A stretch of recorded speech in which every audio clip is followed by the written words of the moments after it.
I almost forgot about that.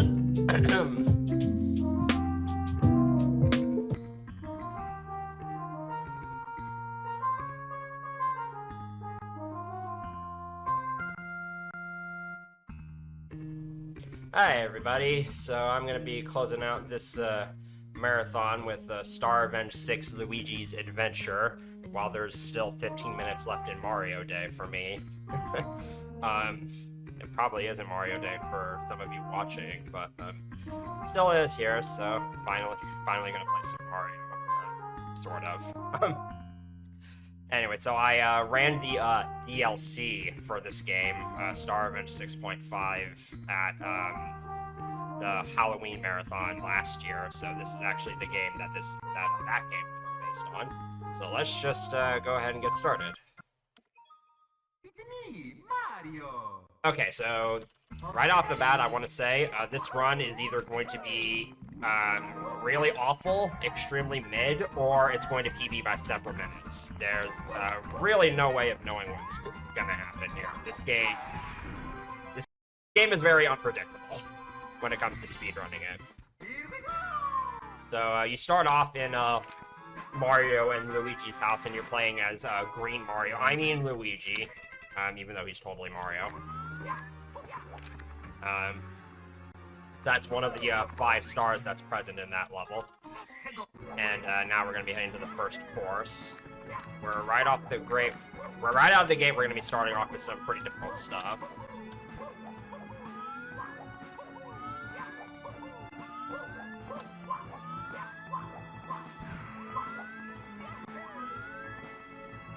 This is a really tricky jump. That only saves like a few seconds, and if you miss it, you fall all the way down into the water, and at that point, you pretty much just have to exit level and re-enter, because it takes so long to get back. This isn't necessarily a difficulty hack, but I get the impression that this is the kind of hack that was like designed to be played with save states. Because there's a lot of places where if you make a mistake, well, you're either dead or you're falling down a massive distance, and recovery takes a long time. Which makes speedrunning it a little bit of a chore sometimes, because it's prone to extremely big mistakes. Also, the course geometry is awkward at times, which makes doing efficient movement really difficult. Okay, time for the first 100 coin star. So not every course has a red coin star. In fact, in this course, I'm going to be combining 100 coins with secrets. The slightly annoying thing about 100 coin stars in this hack, at least in this version, is that there usually aren't that many like good places to get bunches of coins. So you're going to be seeing me scour these levels pretty much the entire way through in order to find all the coins I need. And some courses just barely cut it. As you can kind of tell, a lot of these levels are really, really big. And this star in particular is extremely annoying for being at the very start of the run, because there's a lot of RNG to it. You might have seen a shellless Koopa there just a few moments ago. That's kind of the big RNG check of this star. That thing can basically go wherever it wants. And it doesn't look like it's anywhere near me. No. So, I'm gonna have to get a backup 5 coins somewhere else, which is unfortunate. Because it's not really worth the time and effort it would take to hunt that down. There's also this Chuck-ya can be a bit of a source of RNG. That was pretty good. I got all 5 coins.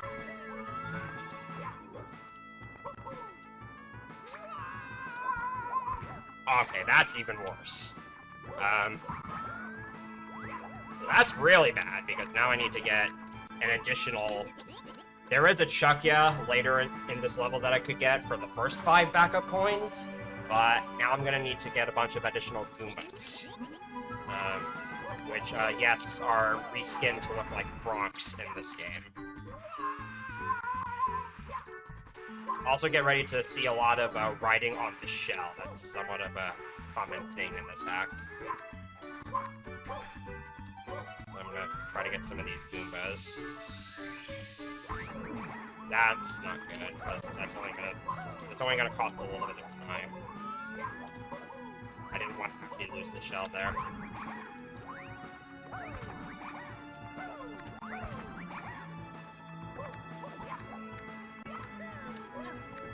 So I should be mostly caught up on coins by now.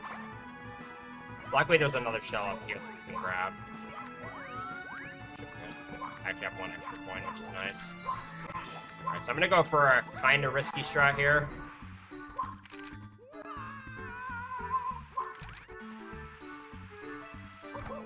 Nice. That's very hard to do. And if you don't get that, then you fall into the water and you lose like 20 seconds trying to get back.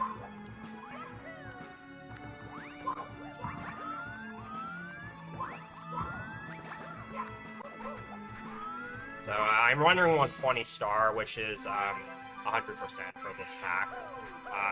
I'm playing on version 1.2, which is not the latest release.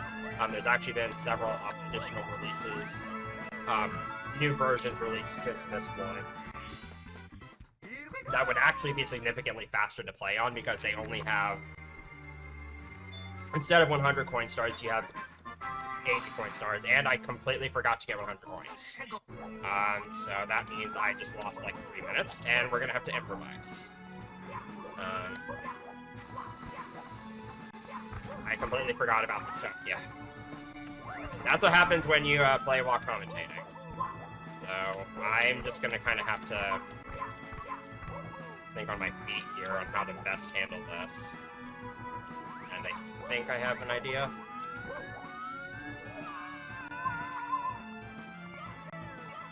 That was just me not paying attention.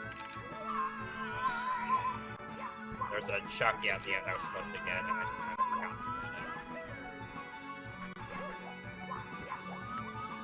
See if the Koopa wants to behave this time. See? Oh, yeah, it fell.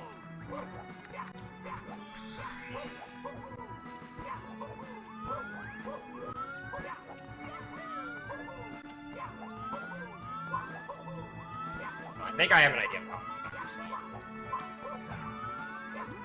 This is gonna lose a lot of time, but I don't remember.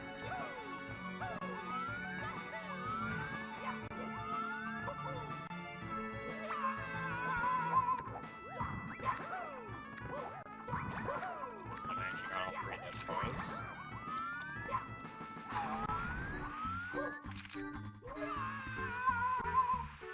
I'm gonna do this time. I'm gonna stop here, get this chuck, yeah. Then I'm gonna get these points first. This level ends a lot of runs, so it's not surprising that something like that happened in this run.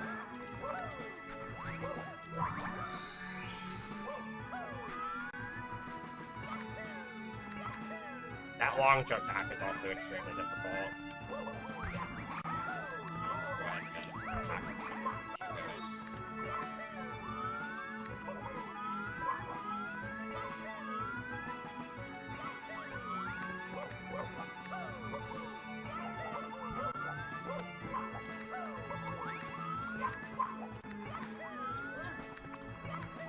Oh, really hoping that Koopa doesn't fall off. Okay.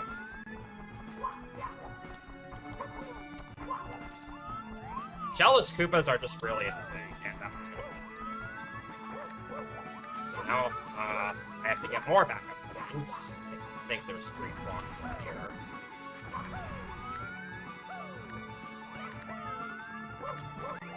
Well, I can certainly say I don't think this run's gonna PB by several minutes, considering I'm gonna be like 3 minutes behind after this split.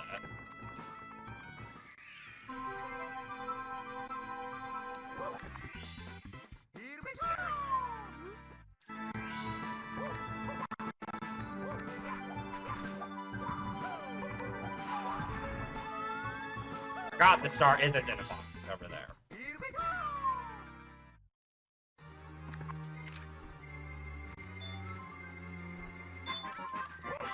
Okay, so let's try and move on. Let's try and move past that.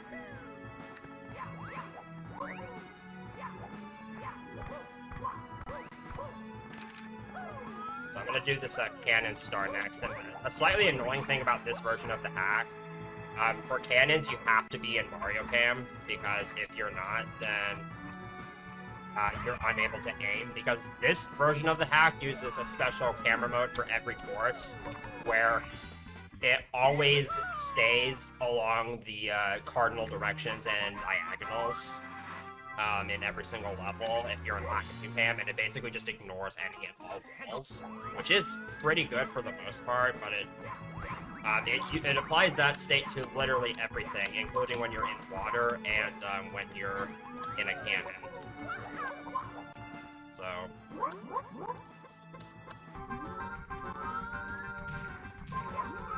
that's one case where you kind of have to be mindful of that.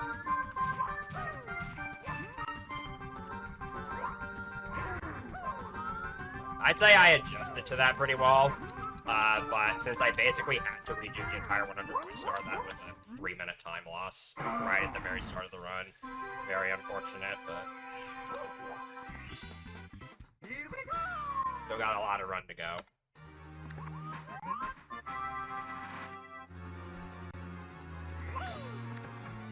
Next, I'm going to go to Course 2, which is yet another very difficult level, especially for being in the early game.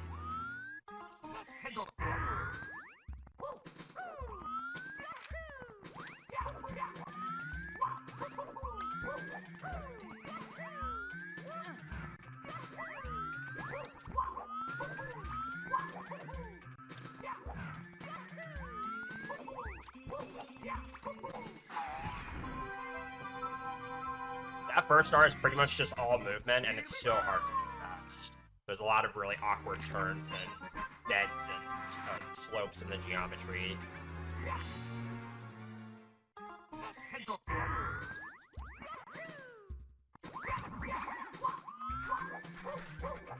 This star is very annoying as well, just because there's 2 of these stars that require you to hit a switch, and quickly make your way over to a series of blocks to get to this area, and you do not have a whole lot of time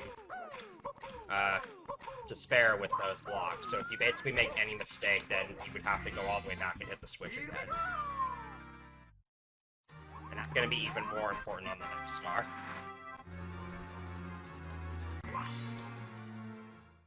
Alright, so I'm going to be combining the next star with the 100 coins. I'm going to be getting the other switch star here. And hopefully I won't actually forget to get the 100 coin star this time. There is a red coin star in this level, but you'll see in a little bit why combining this with why combining 100 with reds in this level isn't a good idea.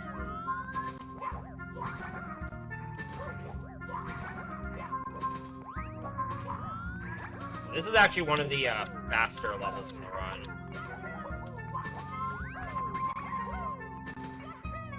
Cool. Looks like I got decent RNG here.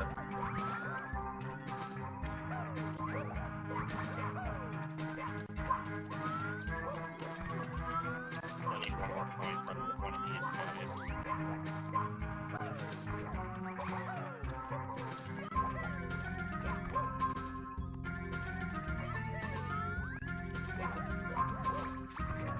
That's not good.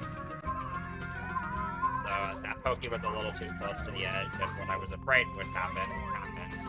Or the blue coin just kind of fell off, and now I have to climb up here with slope.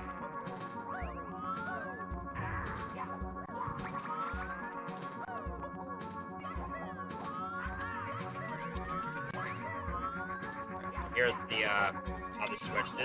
I have to get to the same location that I did in the previous star, but now the switch is all the way up here.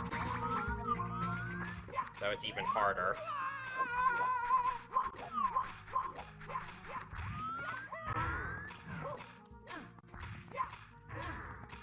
Alright. If you mess that up, you lose like 45 seconds at least.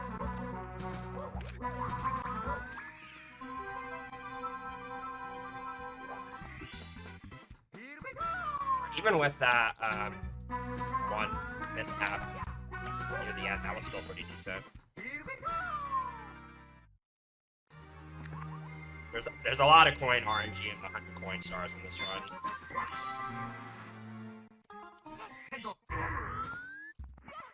Alright, So for this next star, you're actually intended to use the wing cap, and I very obviously don't have that yet. So I'm going to be using a slightly different means of getting there.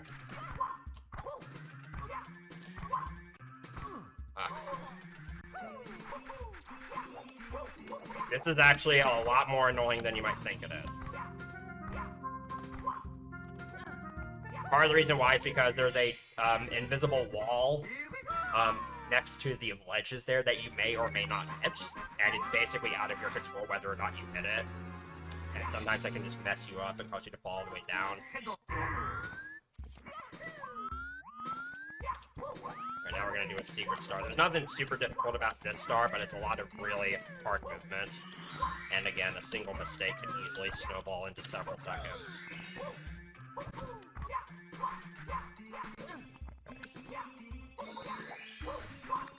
All of this tar is just reskinned quicksand. But it's slow-moving quicksand, so you're not an immediate threat from sitting in it, but it is hard to get out of.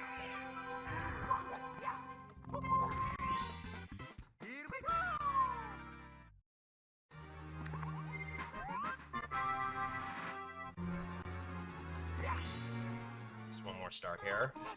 And it's the first red coin star, and red coins in this hack are referred to as candy coins for some reason. Oh yeah, I haven't yet mentioned yet, this hack was made by Brodoot. And if some of the text looks weird or poorly translated, that's because Brodoot is German. And this hack was released in like 2014, I think. So his English was not very good. So everything below me is instant death quicksand. So you need to shell in order to get here, and that's why combining 100 points with red points in this level is a bad idea. Also, there's a bunch of ants, but they're basically not a threat.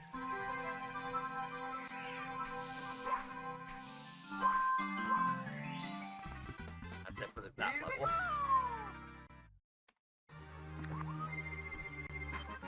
And now we move on to one of the hardest stars in the run.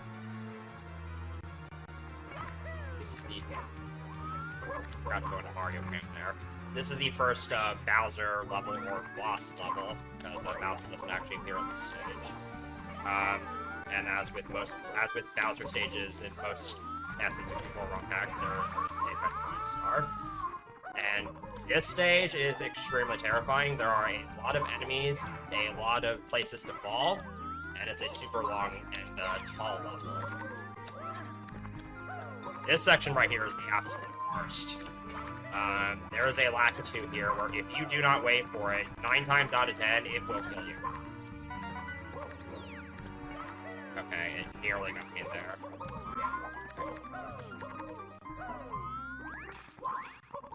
It is so easy to get here with a good early game and then die and lose a minute. Also, why can I not side flip?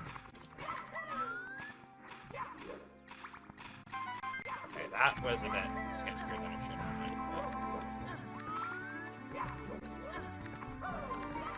So yeah, there's also a lot of Lakitus in this stage, and they love to be annoying. So, I actually had... Okay, that's not good. I actually killed that one so that it wouldn't get in my way. There's another one up here. He only sticks around for a little bit, but he loves to scare you by throwing a spine like that. This part's just annoying, because it's super easy to mess up the climb up that slope.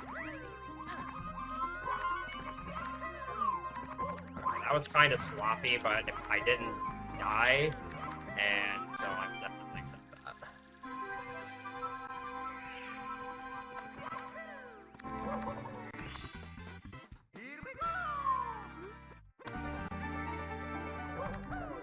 So the boss of this level, where you get the first key, is actually a Wiggler. Specifically, it's named the Dorcha Wiggler. I don't remember what the reference to that is supposed to be. It's a pretty standard Wiggler fight. With the one exception that if it runs into the lava, it just slows down for some reason. Okay, not great. I can't really afford to take another hit of burn damage.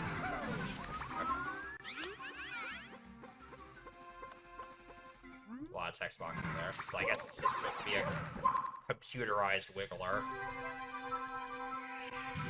Alright.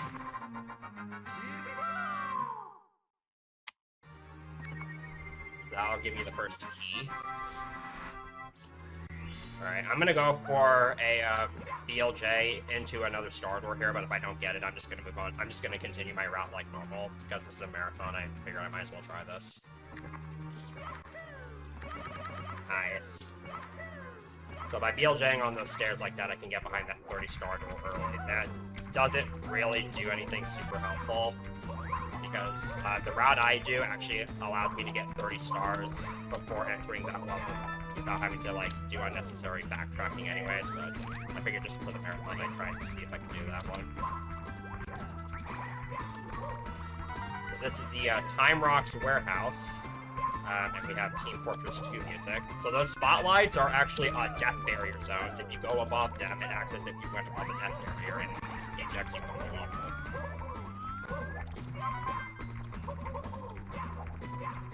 You gotta be careful of those.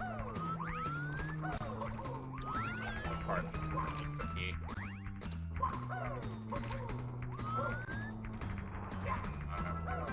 I can salvage this.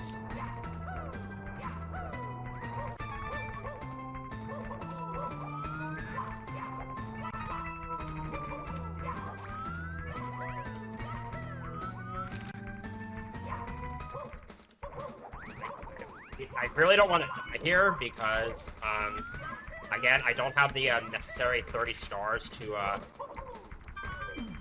open that door legitimately, so if I were to die, I would have to do that BLJ again, or just move on to the next level.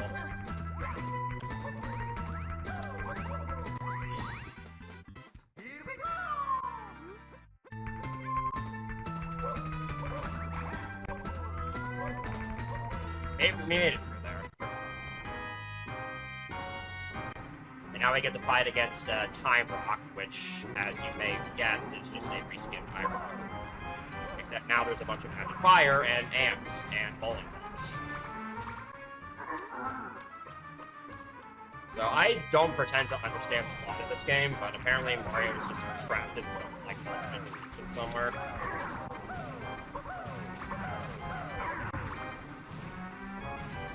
So have fun doing this fight without taking damage. It is possible, but it's pretty difficult. That's pretty decent.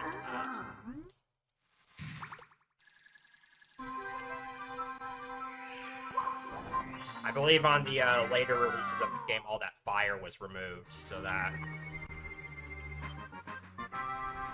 which makes the fight a little bit easier. So next up, I'm gonna go to Old Bully Habor, and yes, that is. Notice how it's spelled Habor. So that's how I'm gonna pronounce it. We have nice sounding Bomberman 64 music here, and there's a lot of really cool tricks in this level.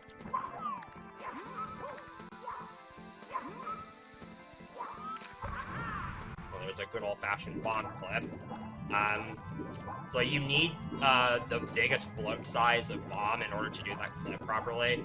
If it's any smaller, it won't work, so the grab has to be frame perfect. And you might think that clipping into a maze like that would save a lot of time, but it only saves like 2 seconds. So totally worth it. There's a lot of strats like that in this run that I'll be going for. So, here's kind of the real meat and potatoes of this level, is this slope here. You can BLJ off of it. And that lets me do a lot of fun things, but actually getting the proper amount of speed from the BLJ is really hard for the specific circumstances. I'm doing another 100 coin star here. Would have liked to have grabbed at least one of those speeder coins. Oh, well, there I go. Again, there's no red coin star in this level, but I still have to go around the level to get 100 coins. And I actually do need to lower the water there.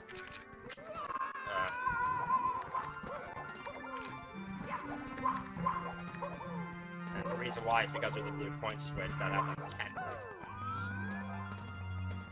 So that right there, you know, is 50 coins.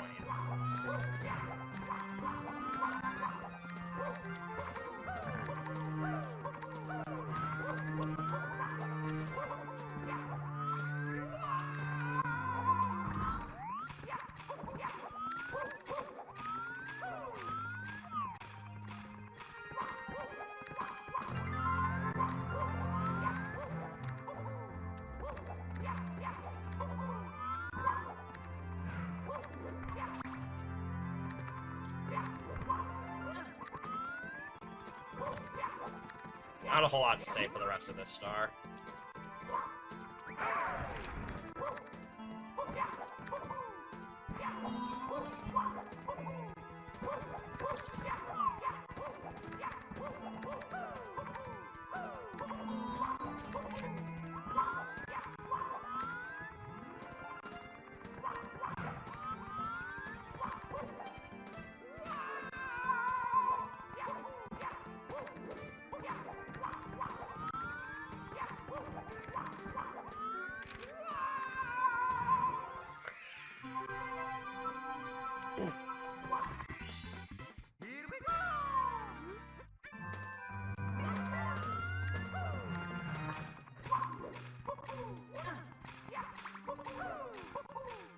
Also get used to switches that activate boxes. I don't know if I said this before, but those are also pretty common in this hack. This hack does have some like custom features in it, but for the most part, this was released in an age when there still wasn't a whole lot to create like unique missions. So a lot of stars in this hack are just get to a certain area in the level, and there's a star to reward you for your efforts. So I'm going to try to get very specific types of BLJs here. Okay. That's not what I wanted.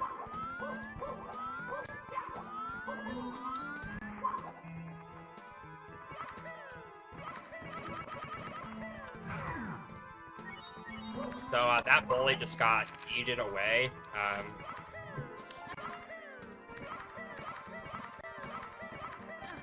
This is not going well.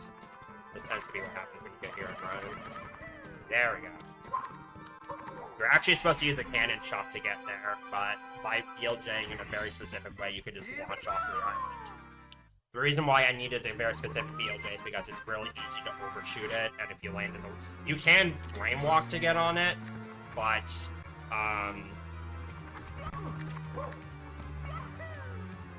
that's really slow, so I just wanted to avoid having to do that. I can't really say off the top of my head what one of my favorite changes is in this hack, because again, there's not that many. Let's see if I can get this. Nice.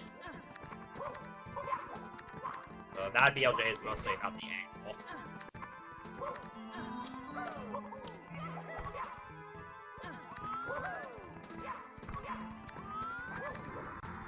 Now we have to wait for the water to rise.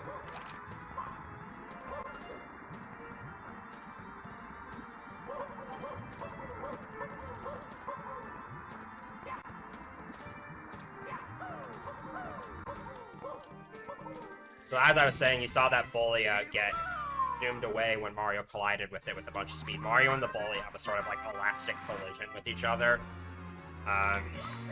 So when they collide, the speeds they gain are proportional to each other's speeds, which is what was used in the A button challenge at one point. So, okay. So I just wanted to kind of explain why that happened. Okay, so this strat is really not worth it, but I'm going to try it anyways.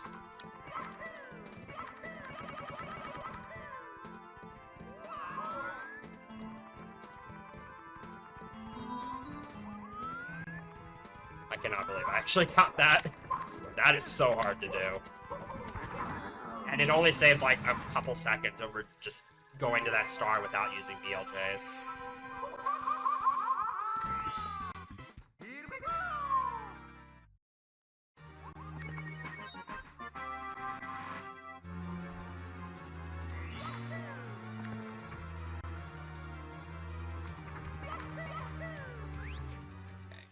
star to do here.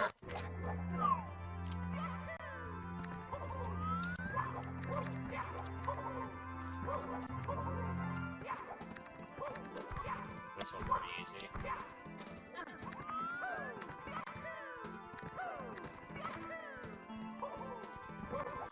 And just like with regular SM64, the arrow lifts are completely useless.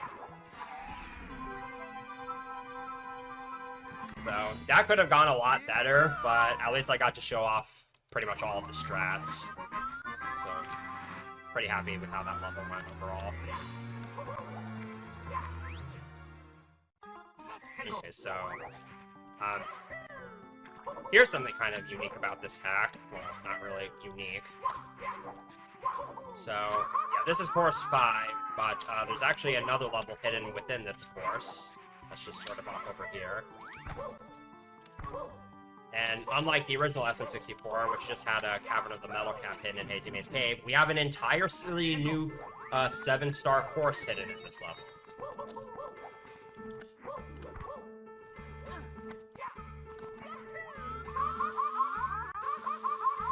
That's a pretty cool skip. You're supposed to use a wing cap and cannon for this star. But by getting on top of that tree, you can do a very precise double lava bounce off the lava fall and get to the star this way.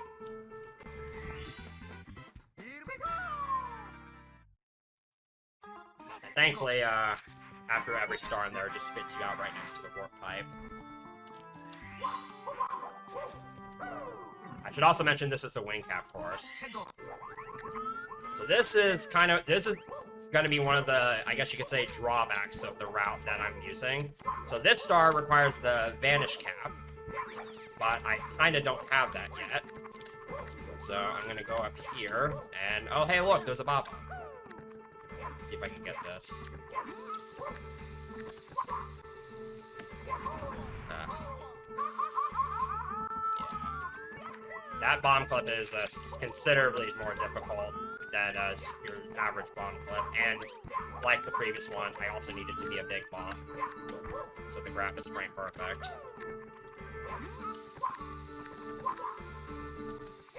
That's not gonna work.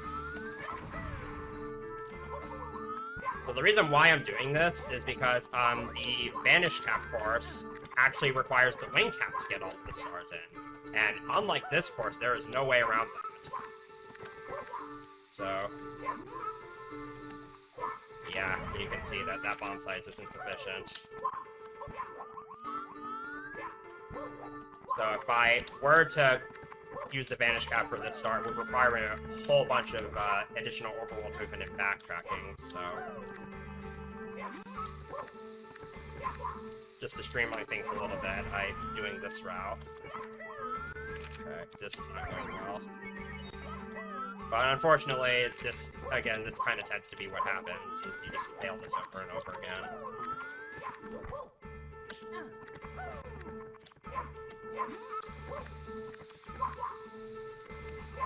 There we go. So I definitely didn't save time with that, but there's that strat. I think it does save a couple seconds over doing the star the normal way if you get it first try.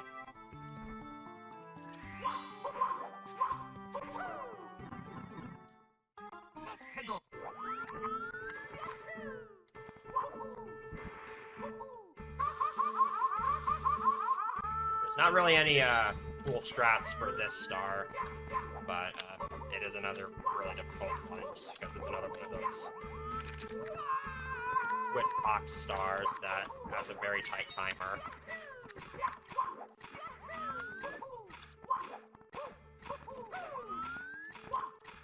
That's bad. Yeah, you can already see the timer was beginning to run out. It also does a couple of an amp right there.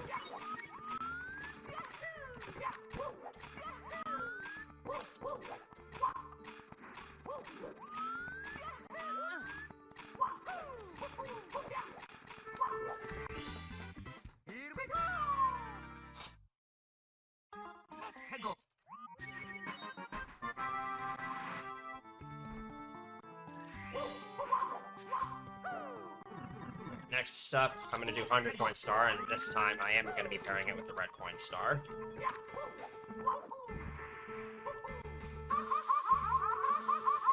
And as with many of the 100 coin stars in this hack, I'm kind of have to go around the whole level. There's not really a whole lot I can do about that.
Sometimes the fact that the camera...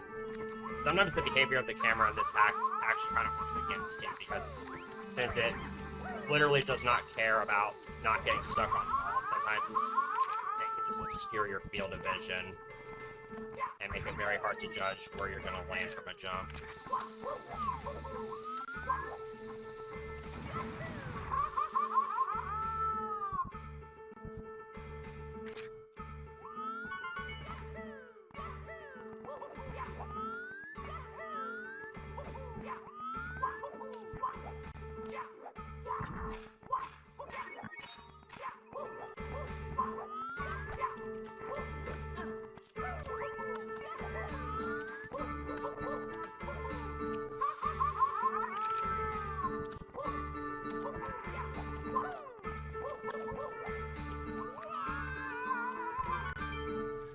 Actually had a couple extra coins at the end there.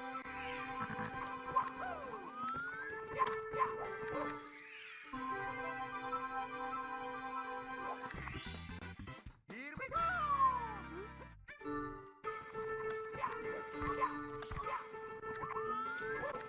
So I have forgotten that one. Actually, no, what happened was I have gotten that 100 coin star, but then forgot to pair it with the red coin star. I accidentally paired it with the other switch star instead. So, that's not the first time I made a boneheaded mistake like that in this game. Right, the last two stars here are pretty simple.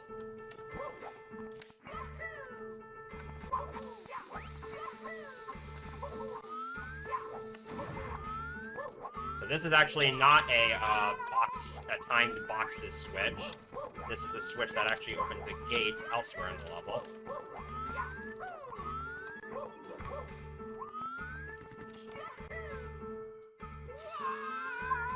The wing cap switch is over here, so I'm gonna go get that.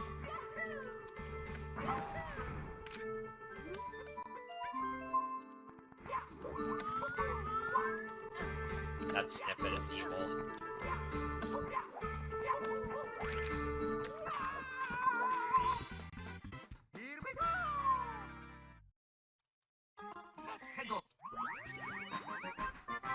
Just one more.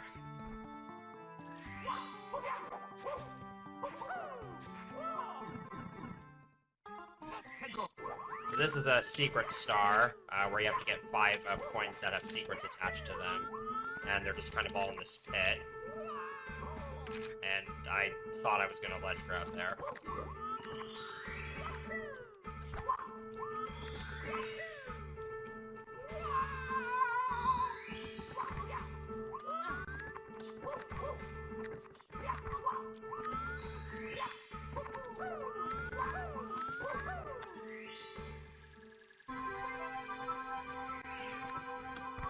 Oh boy. Okay, that was just sad. I really shouldn't have died like that.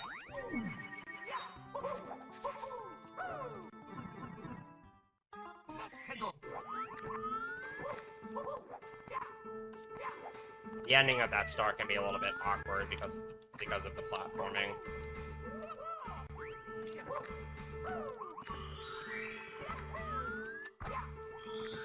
Platforming in this little pit in general.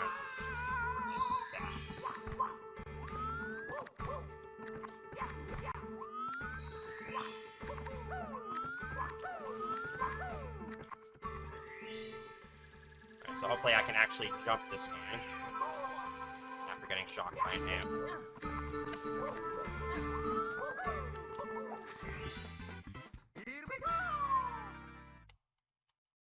Now that that's done, I can finally start taking care of course 5. And I can just kind of traverse through these platforms here.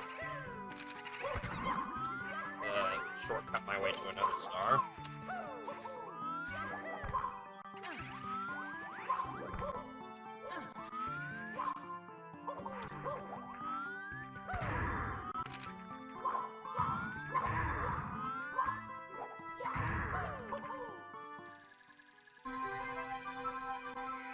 Pretty simple King Boo fight there. Big Boo.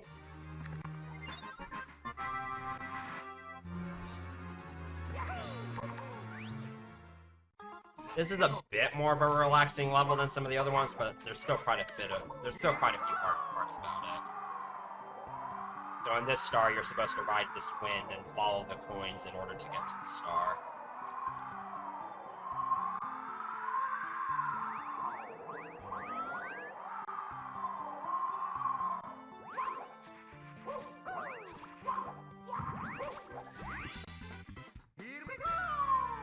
Very straightforward stuff.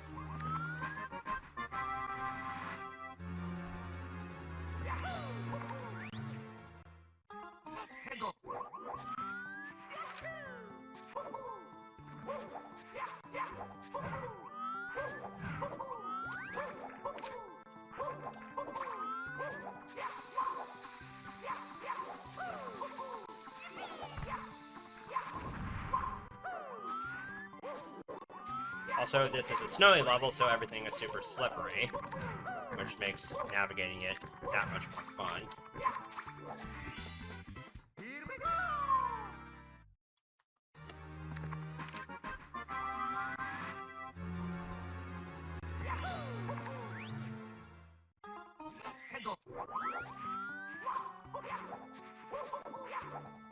I gotta do the slide kick with a lot of speed so that I can cross the lava like that in just one lava boost.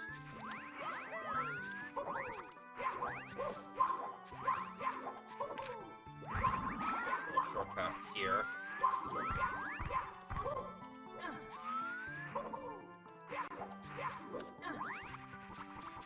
And thankfully that fly guy didn't snipe me out of the air.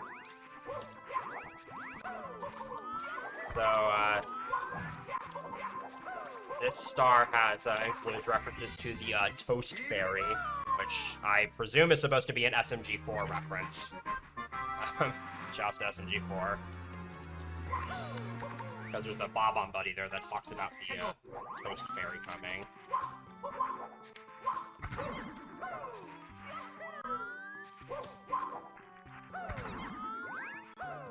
Star Revenge 6.5 also has a sign that includes a reference to Captain Steve, and that's Captain SMG4.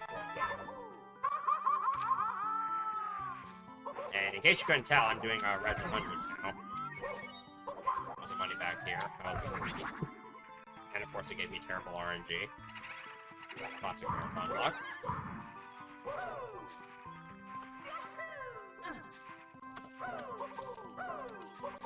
Okay.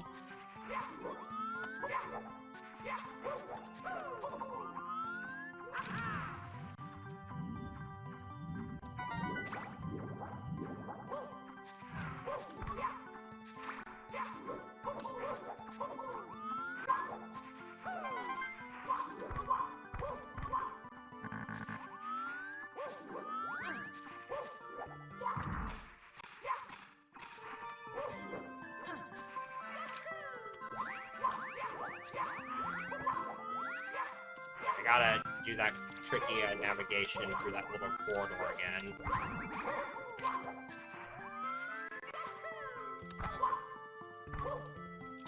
This isn't really that hard, but you gotta be careful to not fall in the lava, because if you do fall in the, if you do fall in the lava, then you're pretty much dead.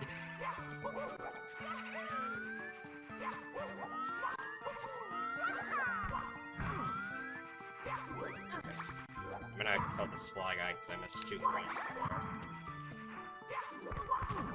And that invisible wall is a thing.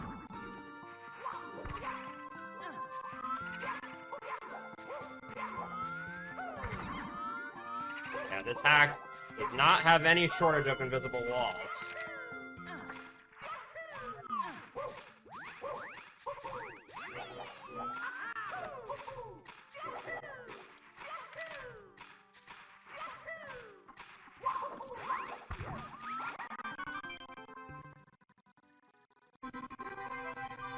Yeah, for some reason, Project 64 is really not being happy today.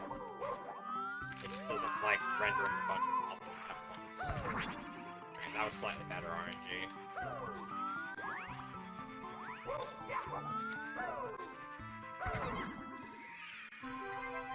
Not entirely sure what's up with that.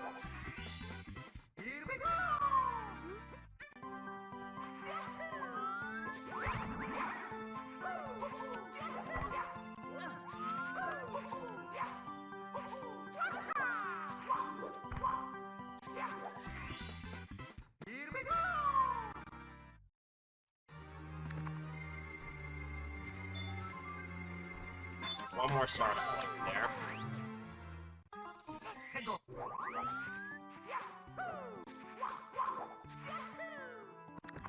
So those platforms don't spawn until you've cleared the first 3 stars. That's why they weren't there before.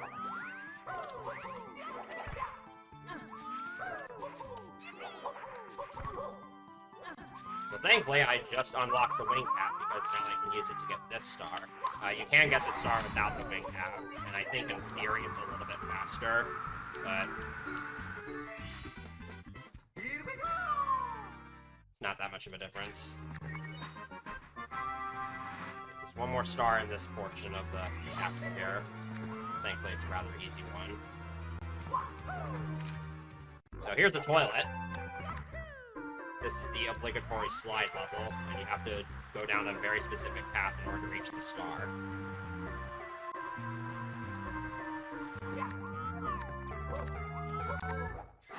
So I think that's just meant to be trial and error, and you're supposed to just keep trying different paths until you find the star.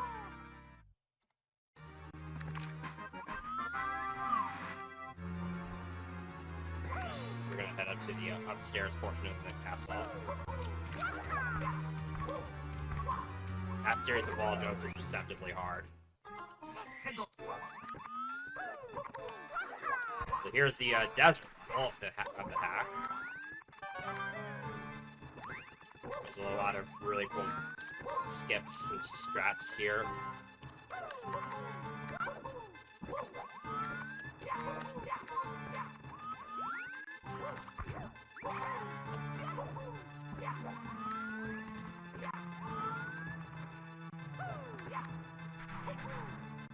I got a jumpy there.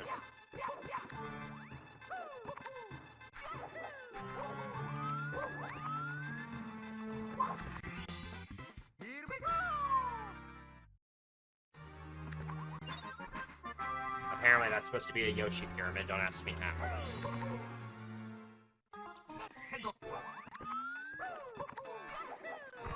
Alright, I'm gonna do 100s next. If I don't get grabbed by the chuck, yeah.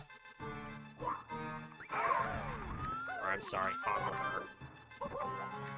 No, I'm not going to explain the reference.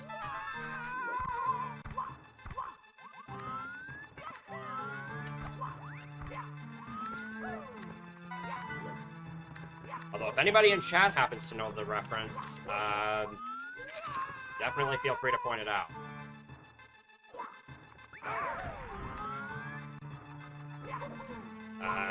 Let's take a look at this thing.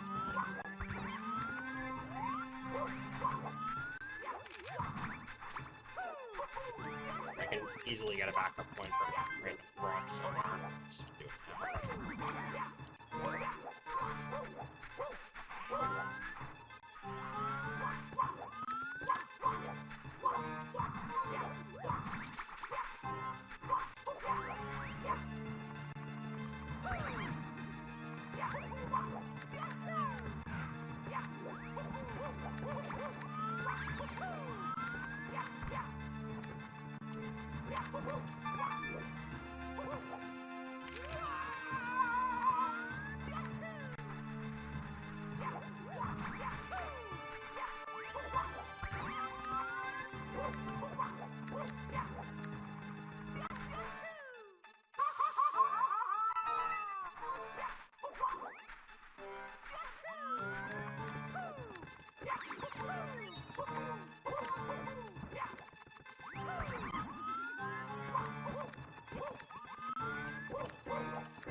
Okay.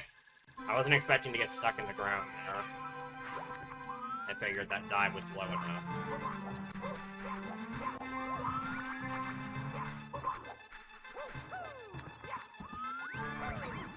But yeah, a lot of the 100-coin routes in this run are actually pretty tight on coins. Notice there, even with that one backup one-handed with that.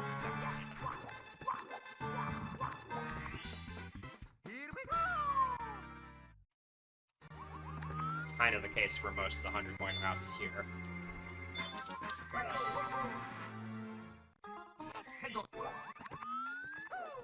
Right, next star I'm going to do is kind of dumb.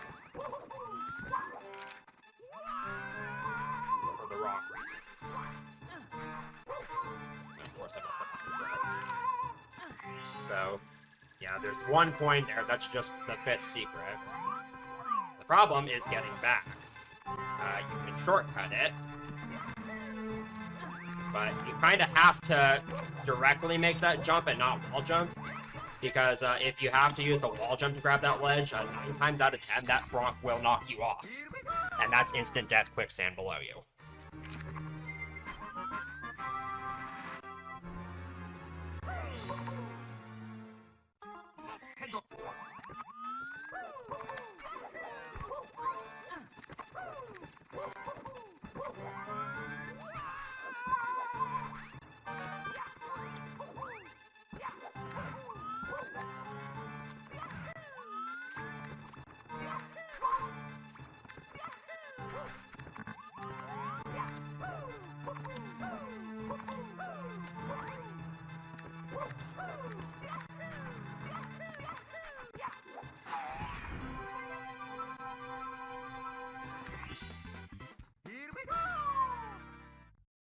I think the stars... I don't know if the stars are supposed to be happy or not. I know that's certainly how a lot of players who play this game don't feel. Like I said, this isn't really like an extreme difficulty hack, but playing it without save states is quite punishing.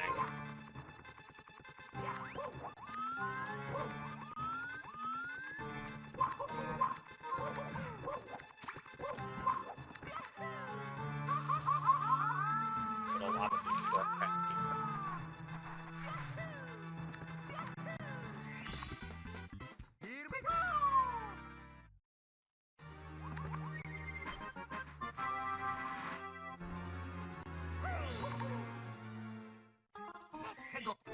This last star is actually kind of a neat concept.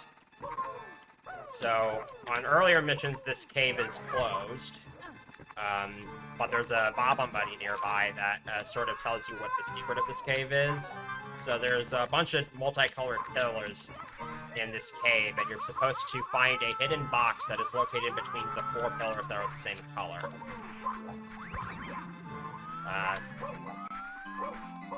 Which isn't the easiest thing to figure out casually, but spoiler alert, there it is.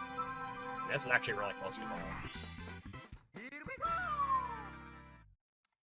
That was a pretty good split.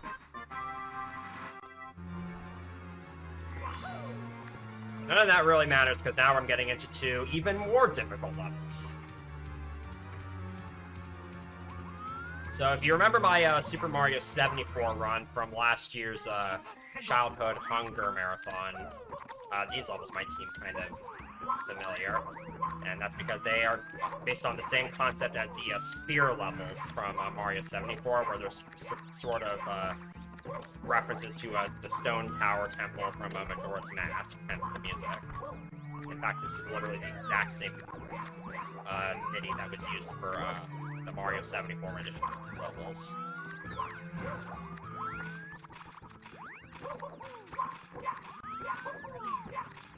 That Lakitu is an absolute nightmare to get around.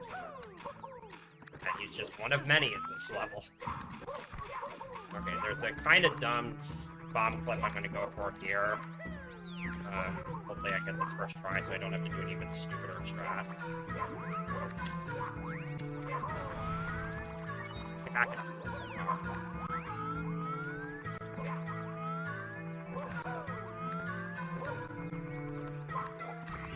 There's a platform ride that I can skip by either doing that bomb clip or a pretty precise wall jump from above. And I'd like to be able to do it with the bomb clip, because the wall jump strategy is kind of stupid, and if you fail it, it's usually a death.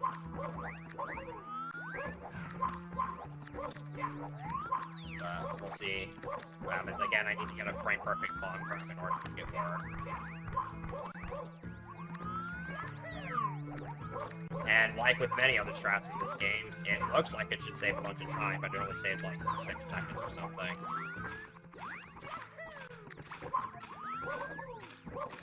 And that's if you do it optimally. And that's including that climb up to the very top, which is pretty much impossible to do perfectly as far as I'm concerned. And, oh, I'm surprised they didn't. I'm surprised that,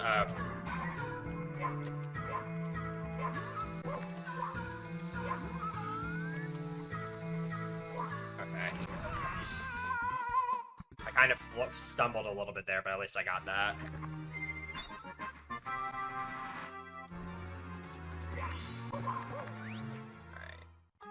Now I'm gonna do reds and hundreds, and as you can imagine, this is an extremely terrifying star, because it's so easy to fall and die.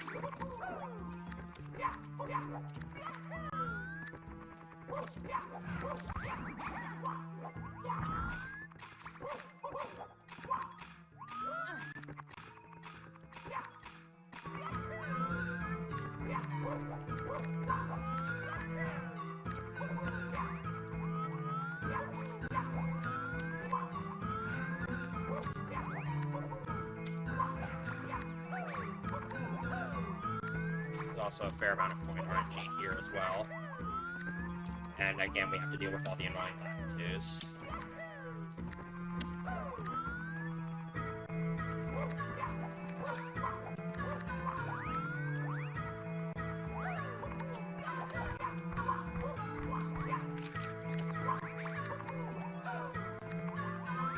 There's plenty of spare coins in this route, so I'm not too worried about missing.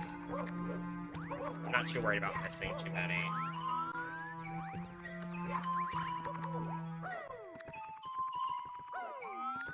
I got all the ones from that. I can see at least, so that's a good sign.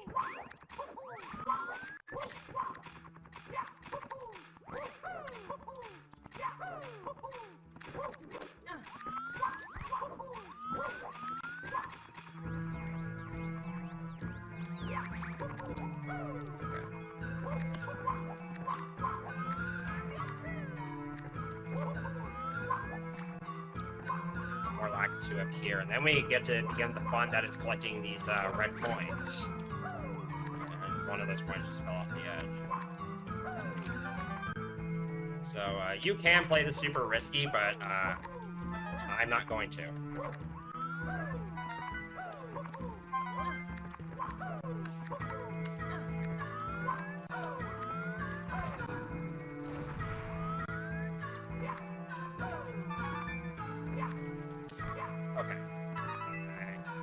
That was a very good reaction on my part.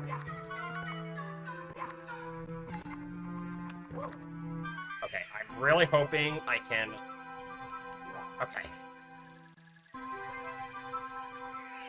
I was able to get that ground pound. I was afraid that as Green Mario landed, he would just, like,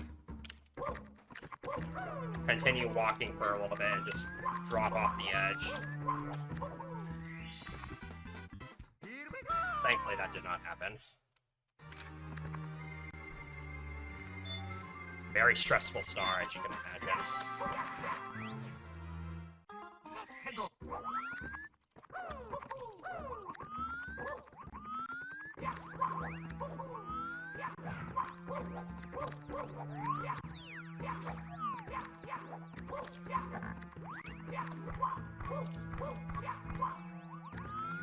So for this star, I'm going to go inside the temple, and I'm actually going to be skipping most of the climb through this temple by using a slow BLJ here. Okay, I'm really hoping that the rock doesn't get in my way when I try to do this.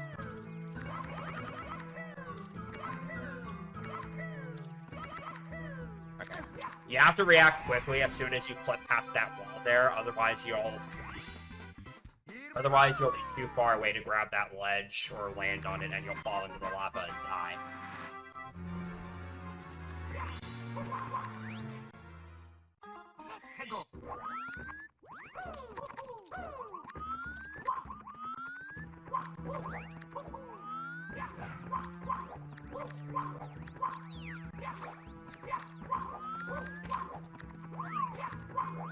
So, here I'm doing a blind jump that I just epically missed because my rollout got even. That rollout is so precise because you can't really see what you're doing until the very end. And it has to be either a perfect rollout or a close to perfect rollout, which is very hard to do when the emulator's deciding to lag a lot. There we go. So again, that's just another one secret star, and now I have to actually make it all the way back, while hopefully not dying from the lava too, or the fire.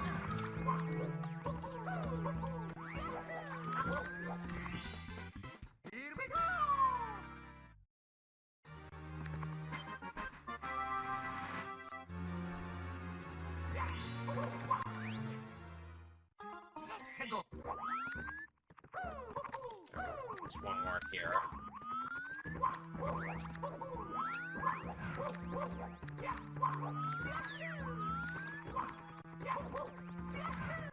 So again, I'm going to be doing kind of a small little skip here.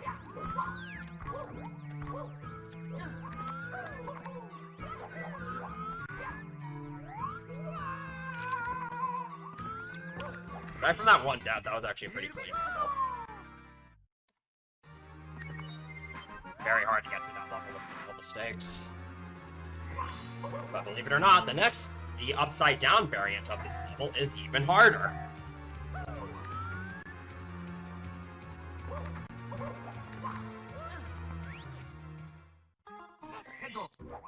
So I'm gonna go for a kind of risky-ish strat here.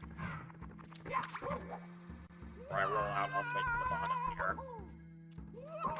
And that's just a fast way of getting down here. Okay, I totally expected A, that Kivo to flip me, and B, to completely miss that jump, but somehow neither of those things happened.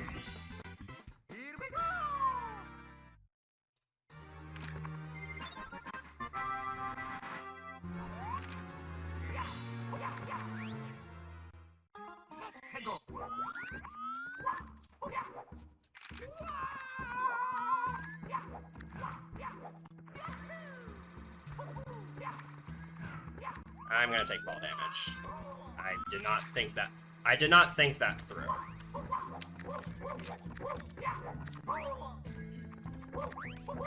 I swear, there's like nothing you can do about that Scuttlebug. It just gets in your way. Right, there's another pretty big skip. I got it, and I choked it. So I haven't yet mentioned this, but another thing about these two stone tower levels is that you have these sun and moon panels, and in the previous level, the sun panels were solid while the moon ones were not. And in this level, it's reversed. But in this sort of in this little hallway here, there's a bunch of fake sunstones, and the real ones are the ones that have like missing parts. Those are the parts that are like browned out.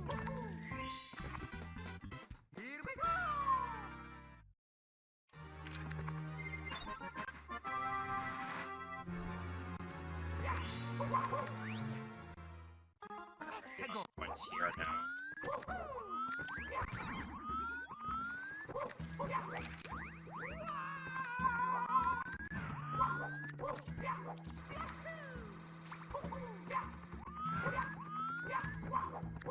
Do not forget this blue coin switch.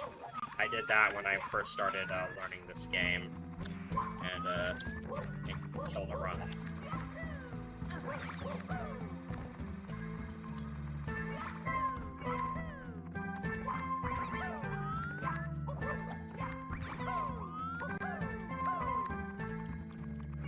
These jumps are a little precarious.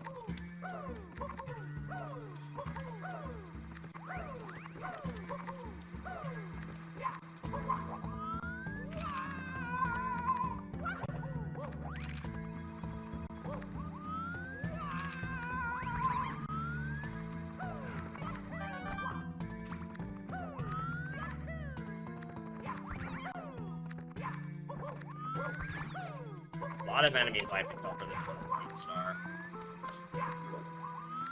I'm just gonna ignore that last coin because I'm scared of that depot.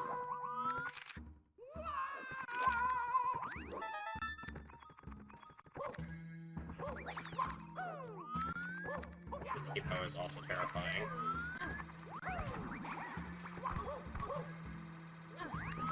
I get this coin.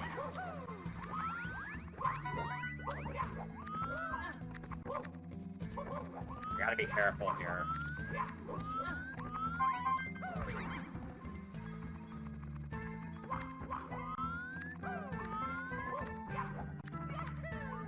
Thank you. Stop. Now I have to get some coins on these platforms again, but this time they're a lot lower.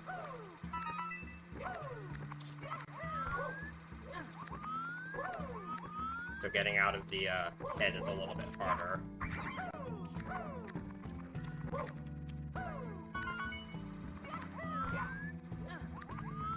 And during practice, I found out that it's actually possible for this chuck to clip you through the slope, so... I was going for a double star spawn there. I was like 2 frames late.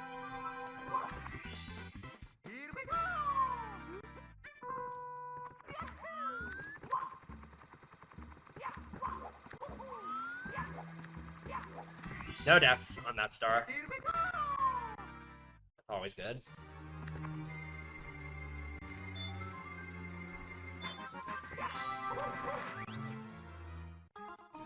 For the last 3 stars, I kind of have to go this direction.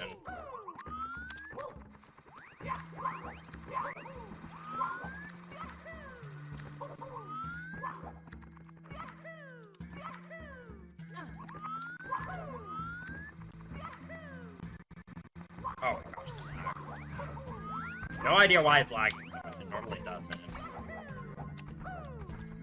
Okay, that's great. I don't even think that was just the lag. That slope is pretty slippery, but you can do those kicks on it.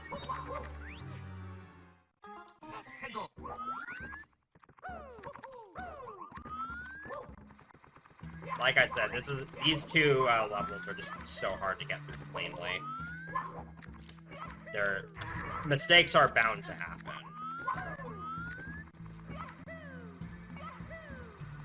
See, like right there, it didn't have any issue at all. There we go. So what's stupid about that strat is that it's like about the same speed, if not a tiny bit faster, than the alternative method of getting over there. But I do it because it looks cooler.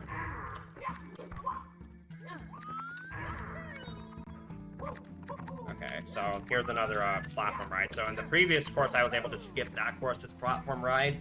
You can here, but it requires a really dumb BLJ off a swamp. That is definitely not RTA viable. So we're just gonna have to sit through this.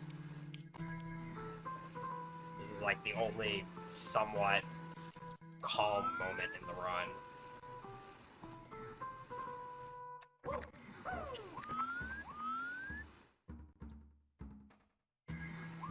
And even this isn't like a total cakewalk. Because this platform takes a very odd path. And there's a bunch of fire in your way.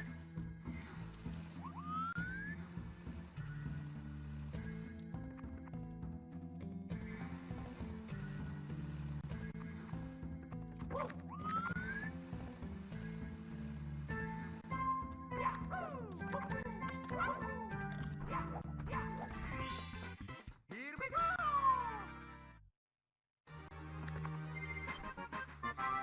Still got 2 stars to get there. Go.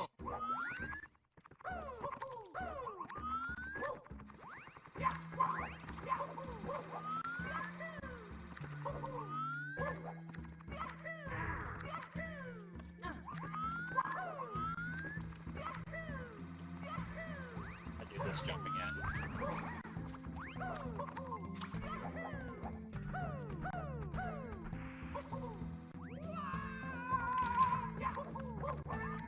And so now we gotta climb up this temple again, but this time it's all upside down.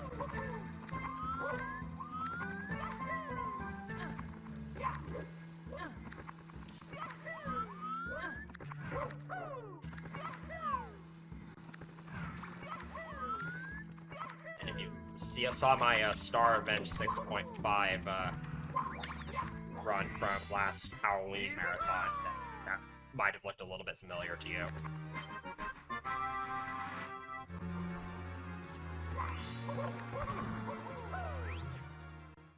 One more.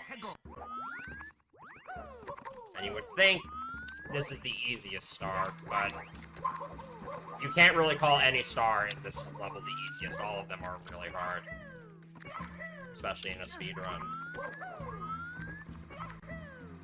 And this star is mostly difficult because on this path there's a bunch of inconveniently placed snippets, and they like to kind of screw you over.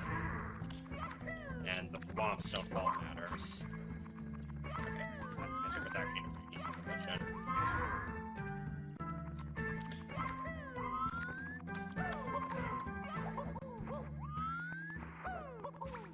Okay. Not the cleanest those levels could have gone, but I will definitely accept that. You have to go back in here, because just like Course 5, the entrance to one of the, I guess you could say, cap courses is, in this level as well. I gotta go through this section to get it.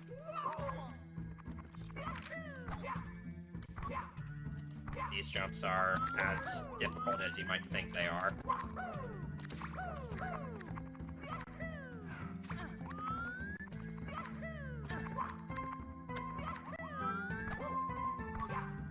Oh boy. Yeah, I had a feeling that would happen. I normally try to make it over there in 2 wall jumps, but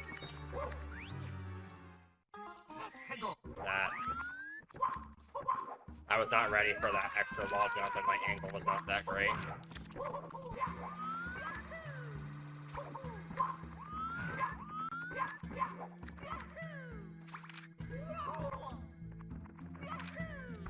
So yeah, the hard part of this segment here is just getting to this level.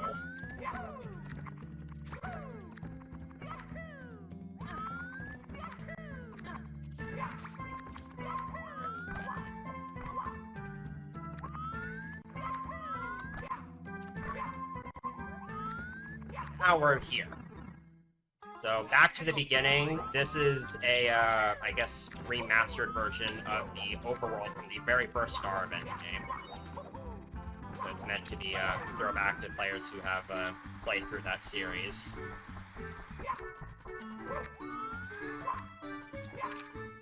I'm gonna go for another cool shell dismount strat here. Nice.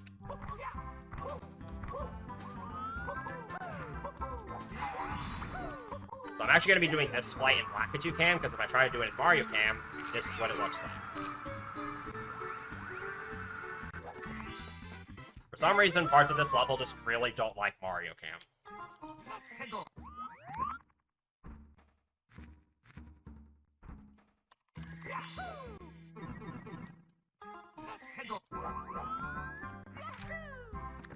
By the way, Yes, this is the overworld theme from the original Super Mario Brothers, but it's actually based off the Super Mario All-Stars version. Which is kind of interesting.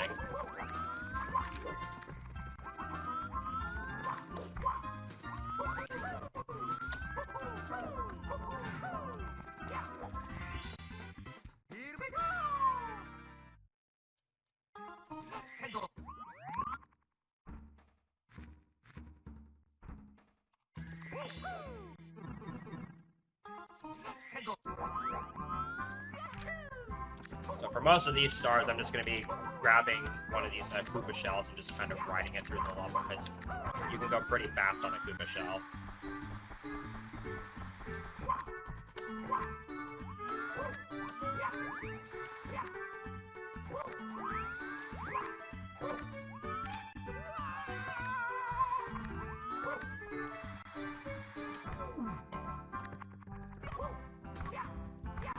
This star is stupid. That's all I'm gonna say about it.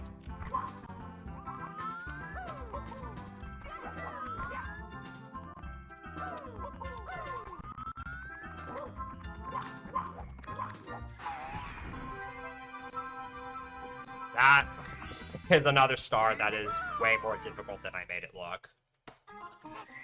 And there's really no indication that it's even there. Also, and the name doesn't really help you at all.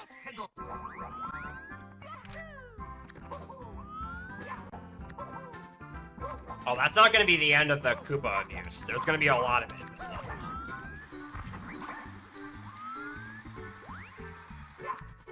Because now I'm going to be doing the 100-coin star.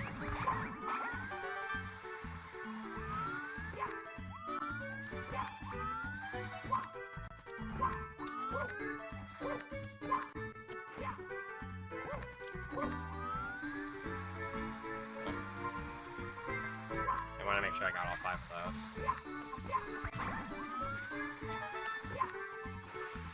It's actually not a big deal if I happen to lose my shell here, because there's so many Koopas in this level that I can always just get a backup shell somewhere.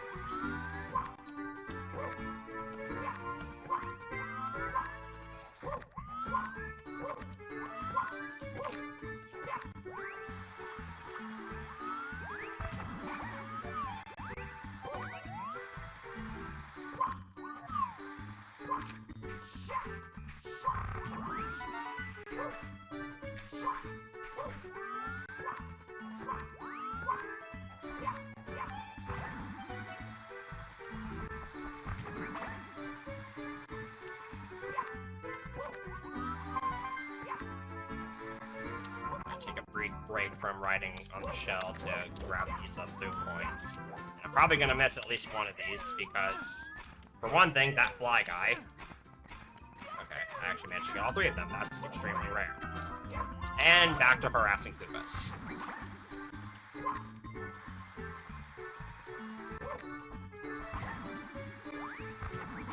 I'm gonna grab one of these frog coins, just in case.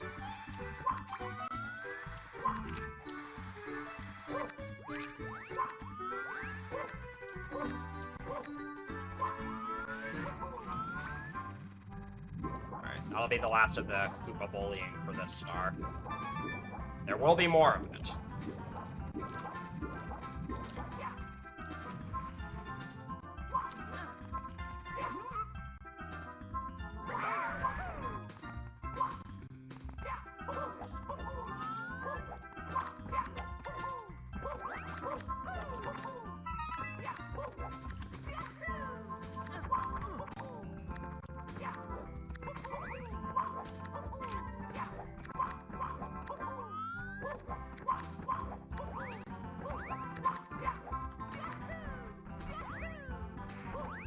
Alright, so this is actually what you're supposed to do here.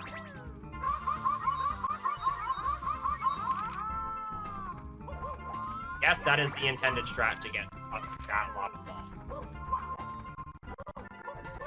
Yay for more lag. Surprised that didn't throw me off.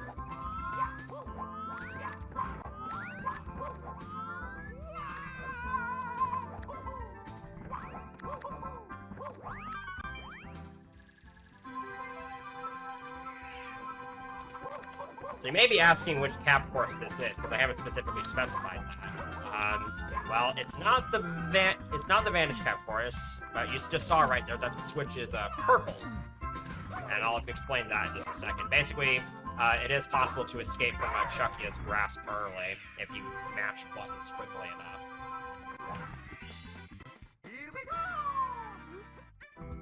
So I'm gonna go for a tech skip here. Nice. So what is that? So is that purple switch the metal cap? You're just gonna have to wait to find out. Last 2 stars here are pretty easy.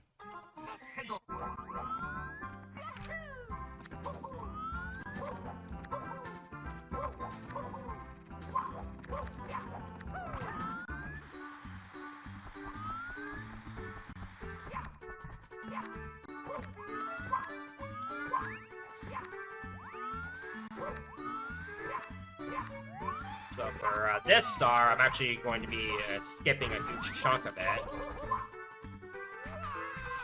No idea how Broju didn't realize this was possible. There's this giant temple you're supposed to go through, but you can just ride up the slope with one of the shells and skip all of it.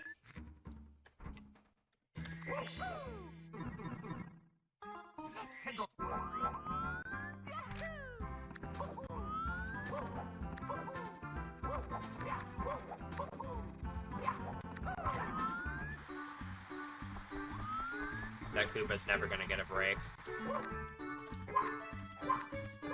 At least not. At least after this it will, because this is the last star.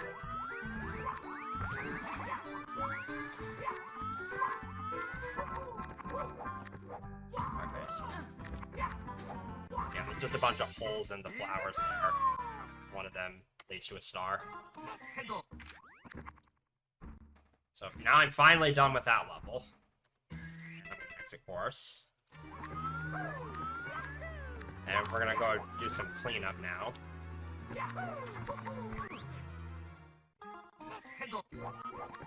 Starting off with the not morning mountain paradox. We're doing that later, but this course holds the entrance to the Vanish Cap. It's just right there. There's a sign that tells you about that.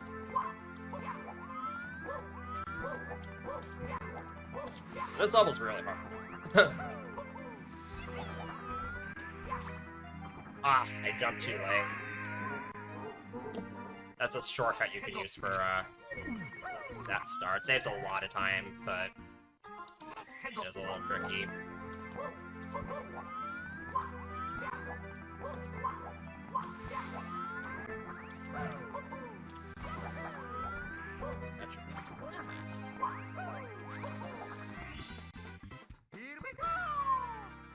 Yeah, it's not really that hard, it's just that the timing is a little bit tricky. Because you want to make sure you get enough speed from that slope, but if you jump too late, then you're going to go on the high.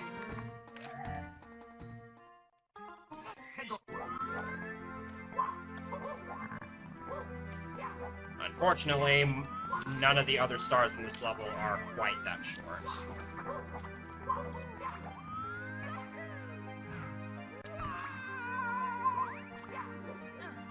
Navigating this level is also extremely hard.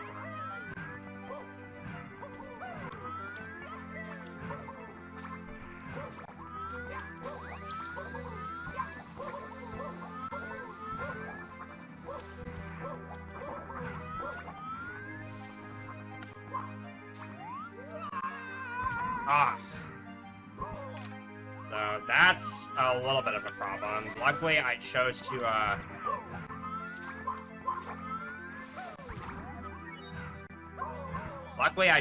do that star before this one, because then I can just back it up, because if that specific scenario were to happen, then I can just back it up with this star. But that's gonna pose a bit of a problem down the line. Also, killing these plants is annoying, because only 2 of them can spawn at any given time.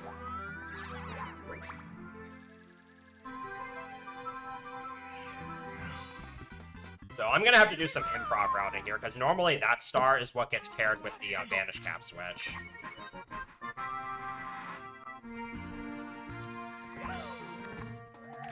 It's also very important that I remember to go into Mario Cam before entering that level, because whether or not you stay in a Lakitu Cam or Mario Cam gets reserved between area transitions.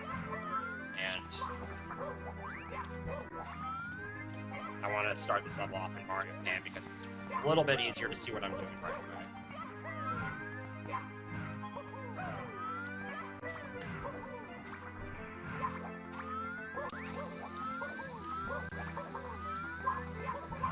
Try this jump again.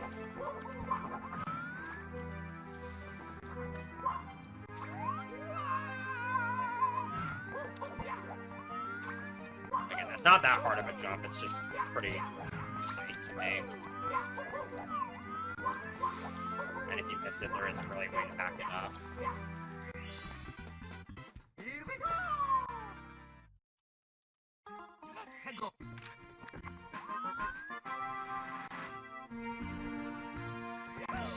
Alright, so now I'm gonna hit the Vanish Cap switch, and after that, I have no idea what I'm gonna do with it.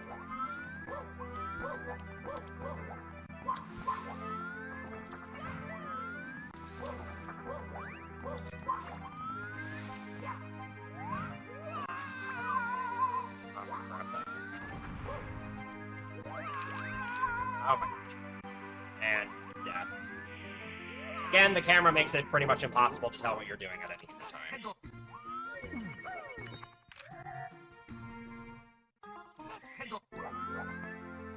I don't like this level, just for the record. It's really bad, especially in speedruns.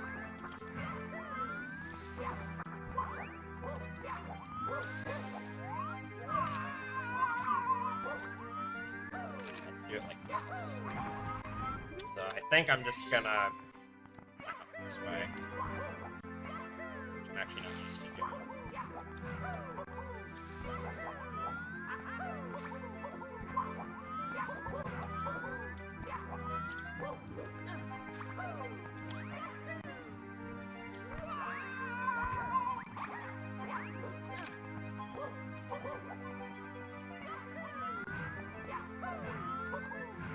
Again, normally I would have attempted to pair hitting the Vanish Cap switch with the plant star, but I had to do it as a backup to that one star, so I kind of had to go off route a little bit. So in case you're wondering why I haven't done the 100 coin star yet, it's because I need the wing cap to do that, and the wing cap doesn't spawn until Act 6. So yeah, I have to get every star before then.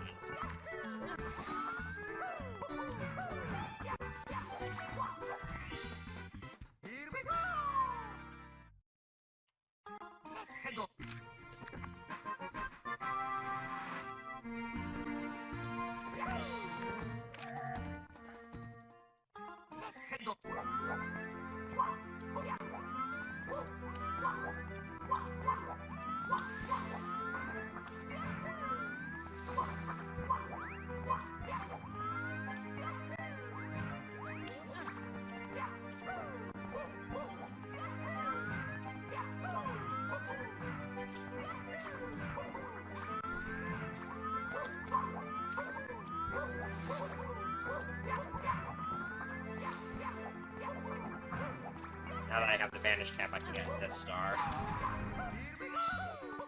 There's a lot of TikTok clock objects in this level for some reason.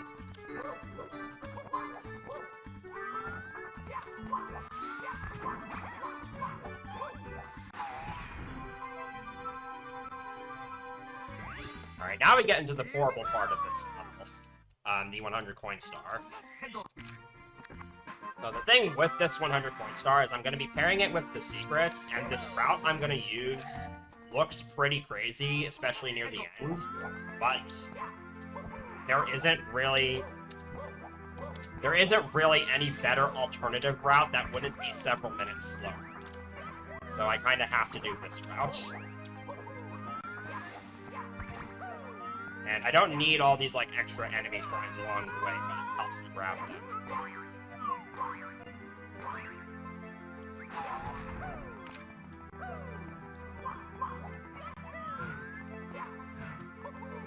First part of this star isn't too bad.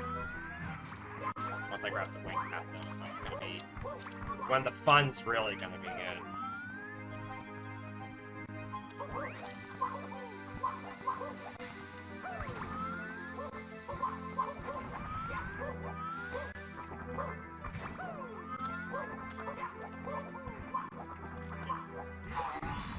This from here on out, this star is just insane.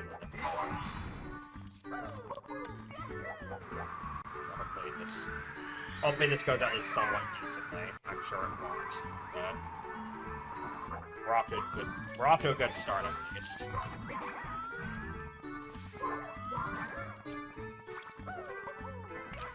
So keep in mind, I have to deal with bad camera angle, controlling Mario at insanely high flight speeds, and I'm restricted by the cap timer here. And I have to grab coins, which aren't exactly the easiest things to collect in these conditions. And I also need to get those secret coins specifically. Please land. Okay. If you miss that jump, if you fail to land on that platform, you're dead.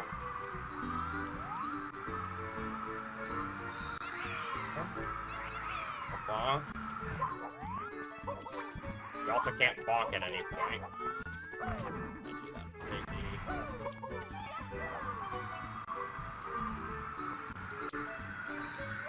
I just have one more secret to go.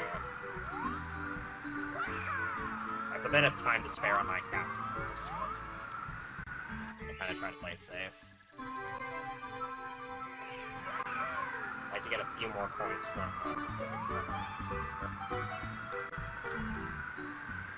that went really, really well.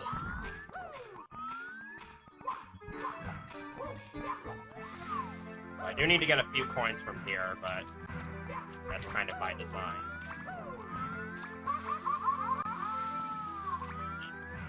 I need one more from one of these brothers. Okay, I guess I can do these two. So yeah, that route is pretty much what you have to go for, because again, anything else would take several minutes longer. And on top of that, you can't even get the star out of the way by doing it early. You have to do it last. So it just sucks. But thankfully that works. And now we can begin boarding Mountain Karoks. Don't ask me what a Karok is. It's never been confirmed.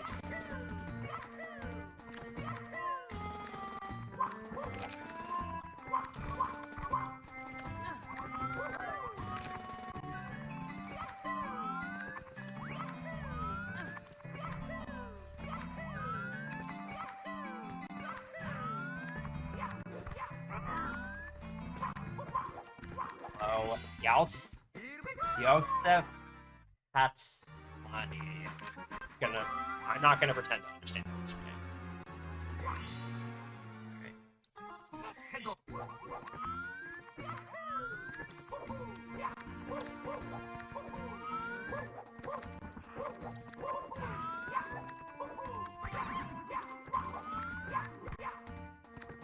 Ooh, double raid.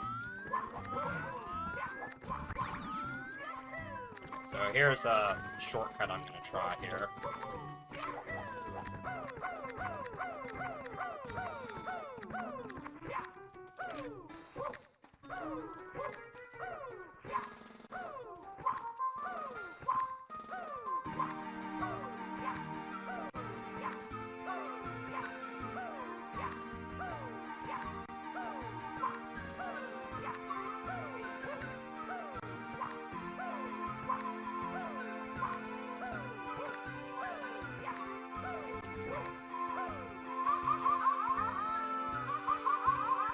That might have seemed really slow, but the alternative is riding a very slow-moving platform, so it is a few seconds faster.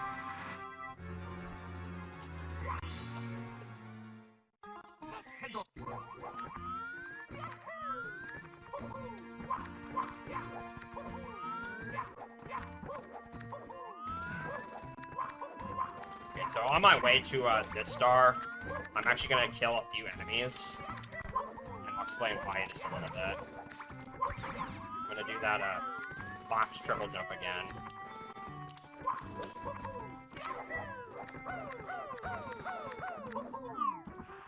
So I actually want to get rid of all these boxes, even though they have nothing in them. Or at least nothing in them that I care about. And the reason why is because of this section. So the problem with this section is that there's actually so many objects here that if you don't go out of your way to unload some objects by getting rid of enemies and stuff earlier in the level, it's very easy when you're collecting these secrets for the game to just crash due to the object limit being overflow.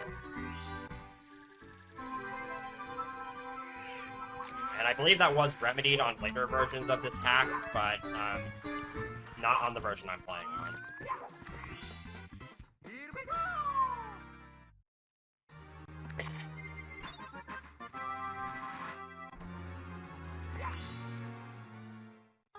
Yeah, I don't think it would really matter if you were playing this hack casually, but when doing the speedrun strats, it does definitely come into play. Alright, so one of the main gimmicks with this level is that item boxes can now hide a bunch of different things, including red coins, coin spawners, and enemies. So all of the red coins in this level are just hidden in these boxes.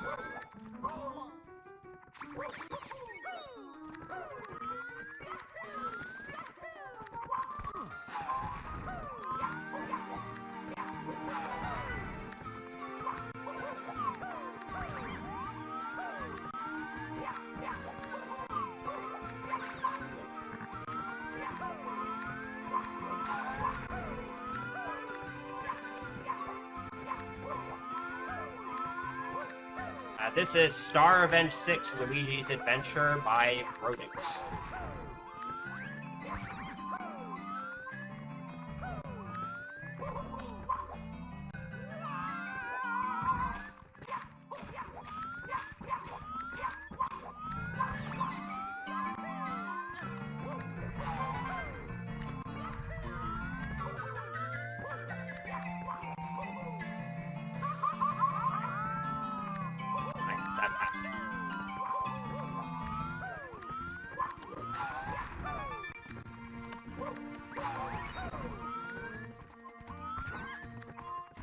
I didn't necessarily need that scuttlebug, but I don't mind grabbing it.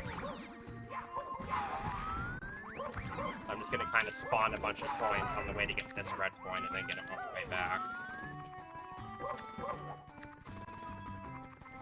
And hopefully not fall off in the process.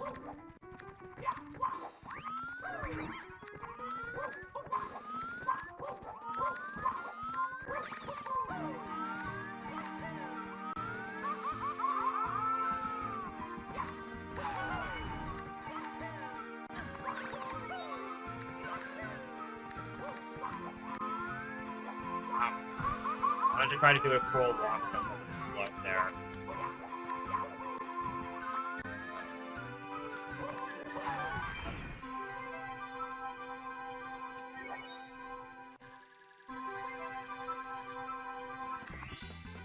Here we go!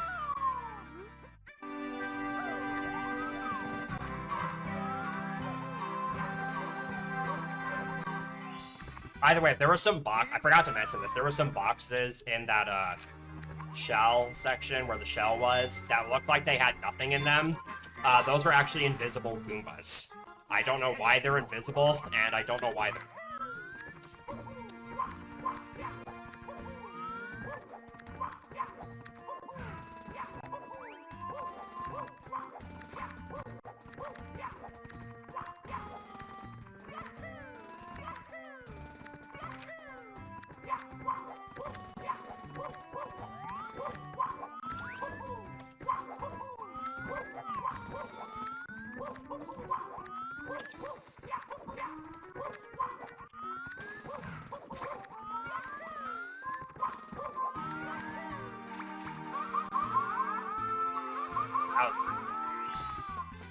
Here we go!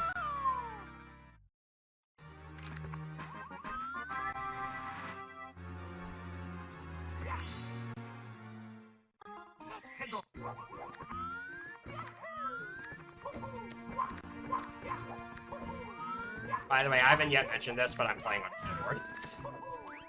I think most people who have seen me play ROM hacks here know that by now, but just in case anybody isn't aware, that's why there's a bunch of clanking. Okay, that almost could have been okay.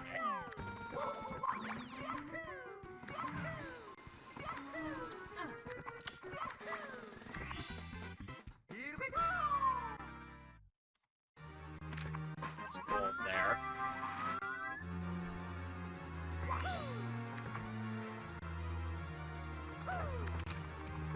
So now that I have all the caps, I can finally take care of all the overall stuff.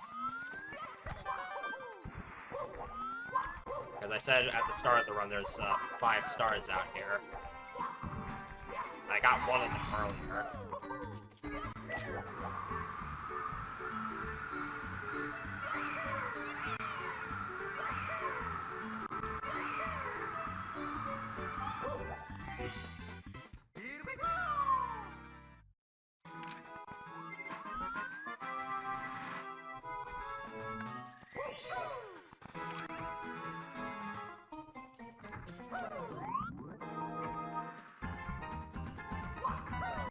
This toilet wall and just kind of jump through. As always, walls are only suggestions. And the camera in here is just awful. Okay. I gotta be careful when collecting the star because there is a small chance I could soft lock.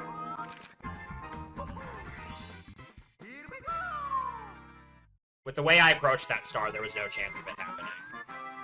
If I had approached it a slightly different way, like by jumping into the fireplace, there wasn't a chance.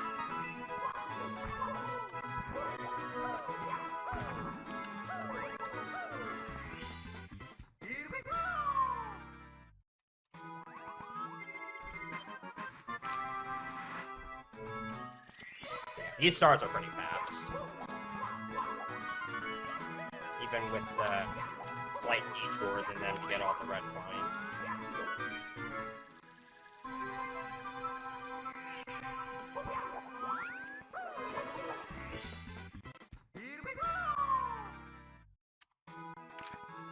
Okay.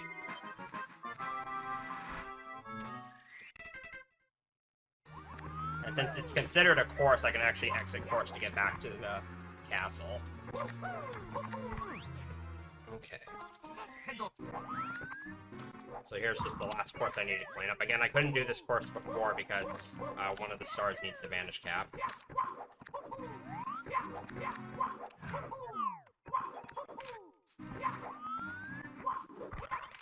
So this is not intended.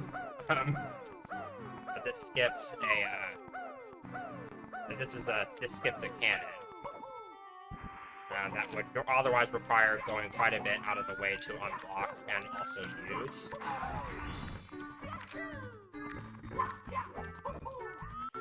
So in later versions of the game, it is actually possible to skip this vanish cap, which allows you to make slight alterations to the route, but I have never been able to pull it off in this version, so I assume it's just not possible.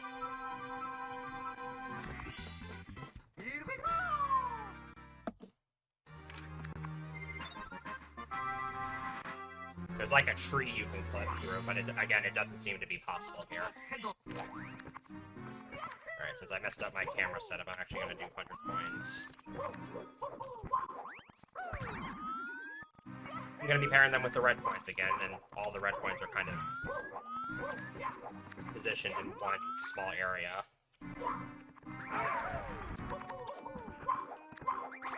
There's 3 fly guys that I passed by on this route, and I need to make sure to get 2 of them. And I just missed a coin, which is not the end of the world. I'll just do this.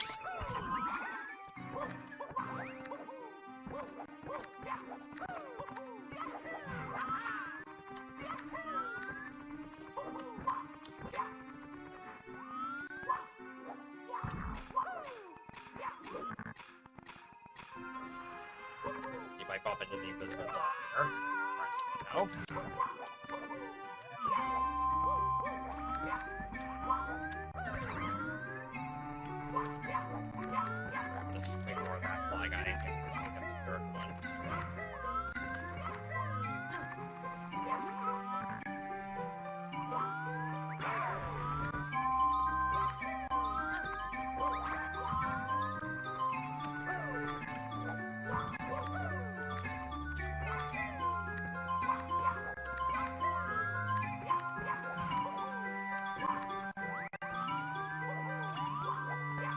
Coming up is the dumbest part of this entire star. This skip I'm going to be doing right here. This is just bad.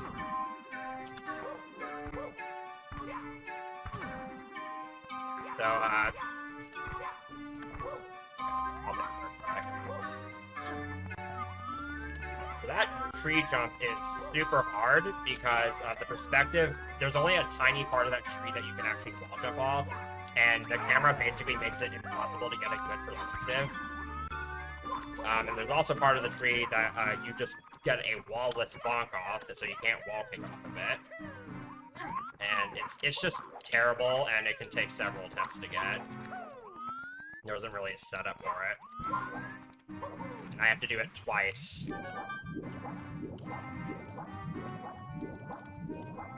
So all the red coins are just in this pond here.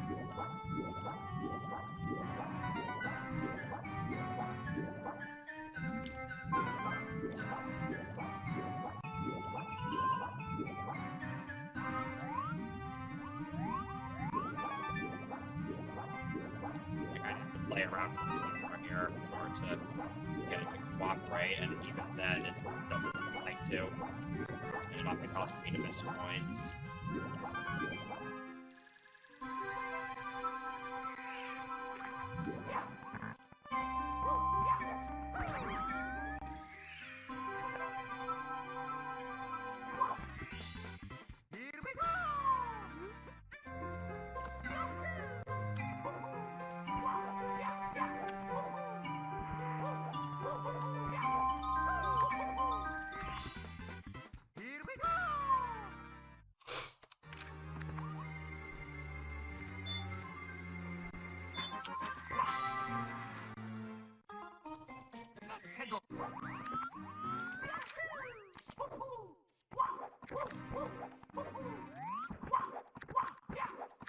I gotta do this cannon skip again. There's another star that's in this direction.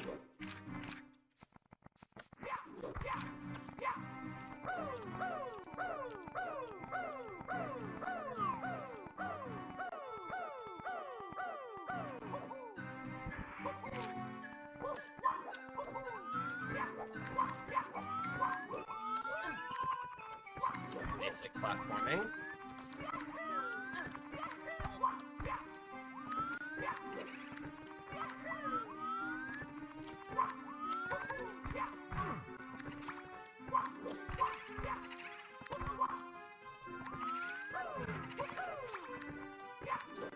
The annoying thing about this tower is that it's not exactly axis aligned, so without analog, I can't really get good angles to do those wall jumps.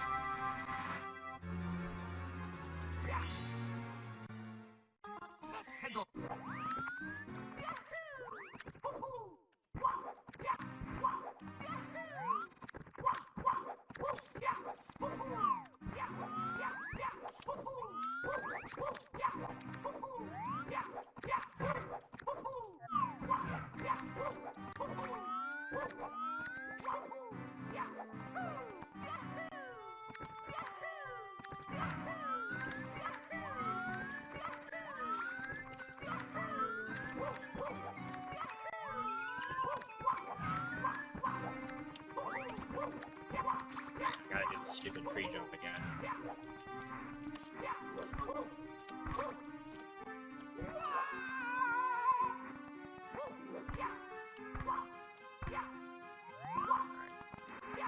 Oh! Fly guy was in a good enough position for me to bounce on it, so I can get over here slightly faster.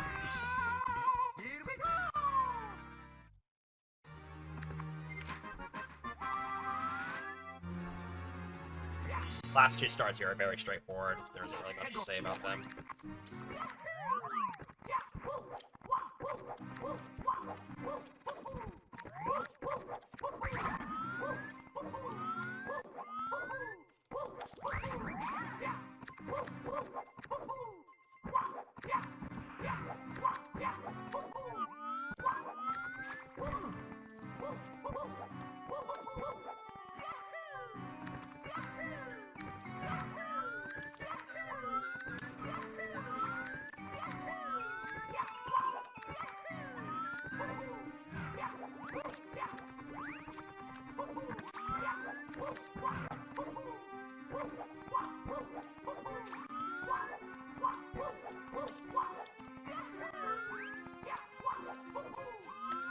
That striped tree is different from all the other trees. I wonder what's so special about it.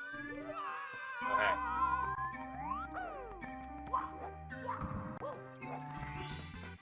Here we go!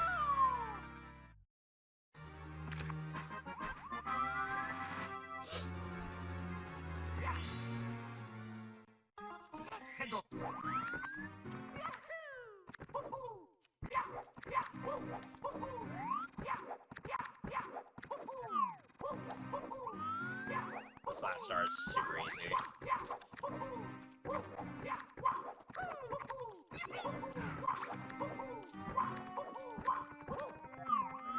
Let's just have to top this tree. Here we go!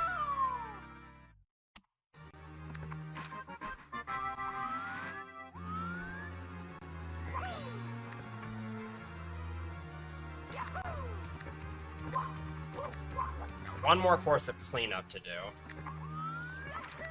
If you even really want to consider this cleanup. Like I said, this jump is pretty hard. So here is San Francisco. And we just have Mario Kart music throughout this level.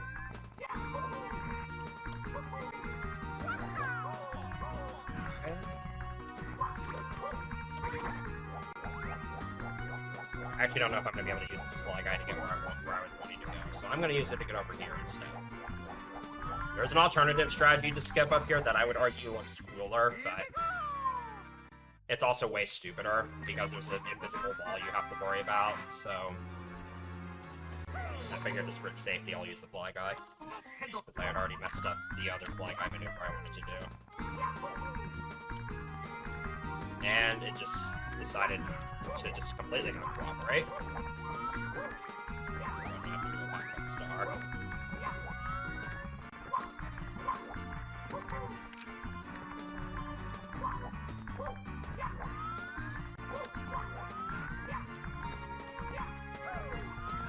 Again, the camera makes this section way harder than it needs to be.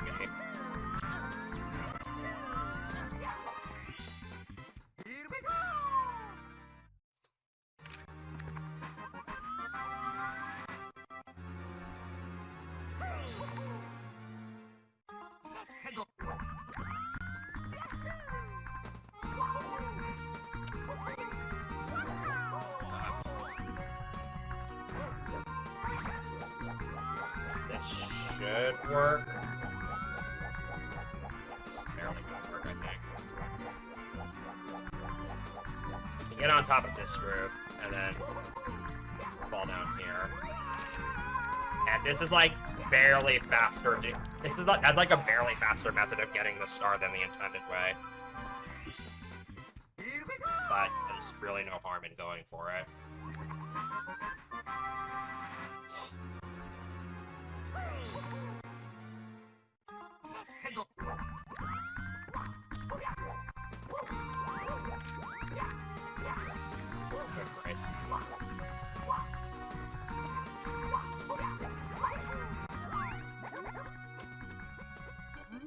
So this race is actually pretty hard to win if you don't know the secret to it.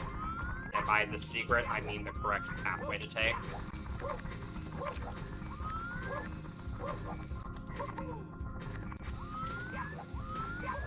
So you're intended to basically go down that pathway and then slide down that green ramp. And if you don't do that, it's pretty hard to win that race. And even if you do know to go down that path, you don't have a whole lot of time to work with.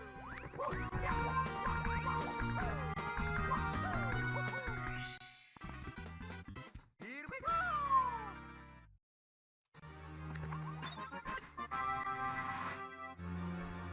Thankfully, there's no red coin star here, so I can just pair the 100 coin star with just one of the stars.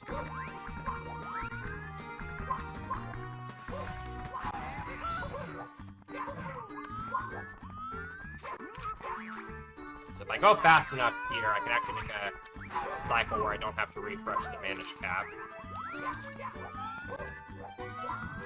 I don't think I'm gonna make it though. Yeah.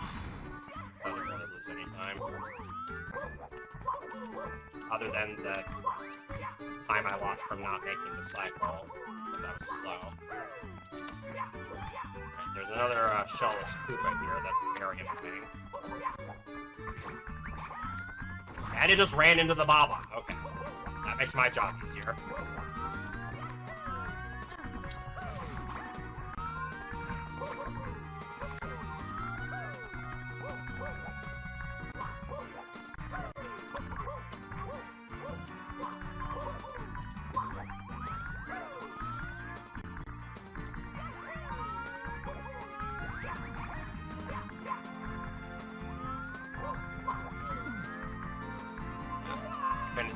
I couldn't escape from that chuck, yeah. It's in a completely different spot.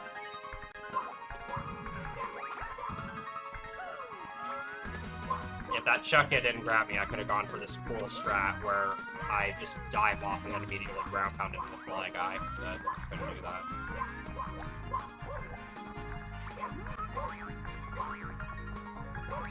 We got more shellless Koopas here, so let's see how this works out so far, right?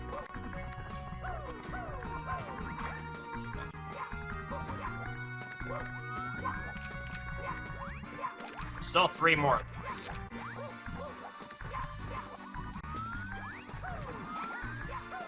I wanted to get that Bob on screen.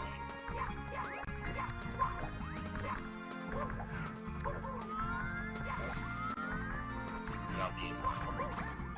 Good.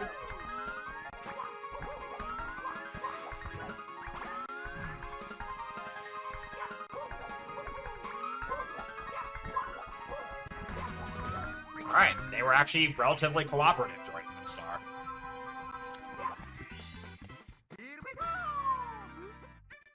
And then the music goes away for unknown reasons.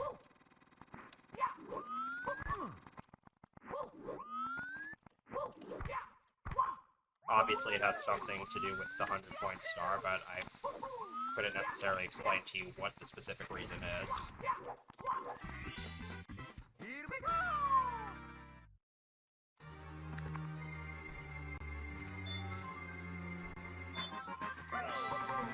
Right, just one more in this level. You may ask, hidden inside the buildings, where could that be? Well, first I need to grab the bandage. And it actually doesn't matter that I was slow there. This is a pretty neat concept for a star.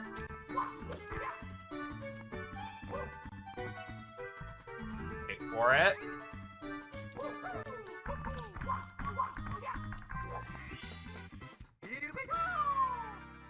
Yeah, pretty clever on Roden's part there. Alright, so now we get to the fun part. So we gotta get behind this hidden Bowser Cating, and hey, look, there's the purple cap. Oh, it's a warp box. And that's how you're supposed to get down to this secret basement, where we have 2 of the hardest levels in the game. So this is a Burning Habur. It's a very, very annoying level, because there's really no safeguards in place. If you... Okay, that's... yeah, that's actually... grab this chuck, yeah. There's another chuck hill later in the level I could have grabbed, but the more backup points I have access to, the better. But yeah, basically the problem with this level is that basically anywhere you fall, there's no way to get back up, so you're just dead.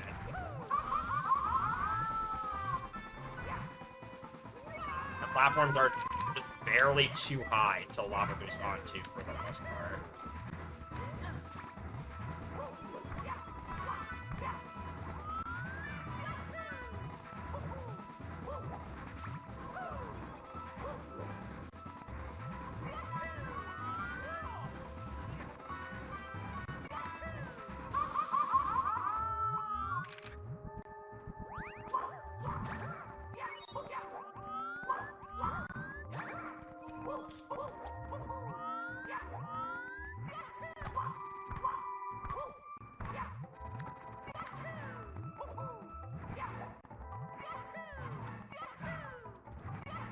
If I fall down here, for instance, I'm dead.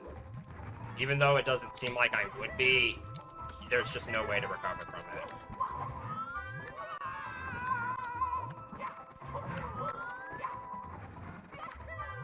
And if I fall here, I'm especially dead. I'm gonna play this part extra safe.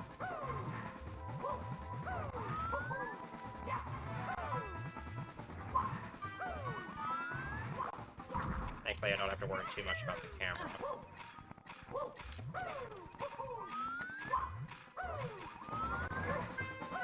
It's not over yet.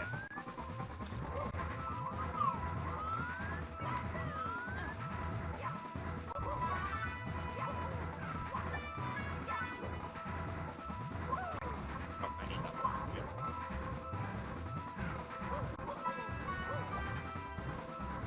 Worried I was gonna hit that fire shooter and I lose a couple extra seconds. Oh no.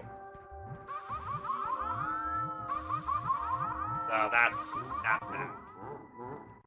That's even worse than what happened in my practice run the other day. Yeah, I was not ready for that bully. So, chances of PBing this run, there was still a chance that it could happen, but they just went down by quite a lot because I just lost like 3 minutes.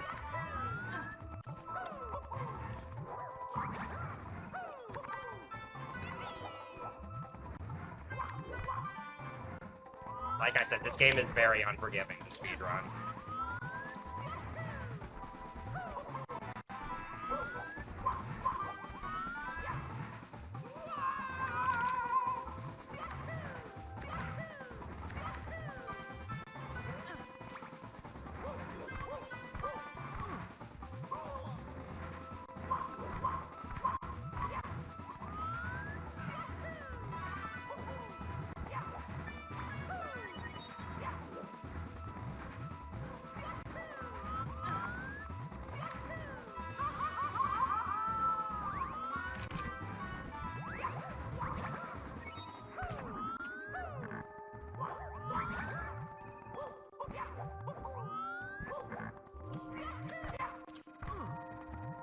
That was the last.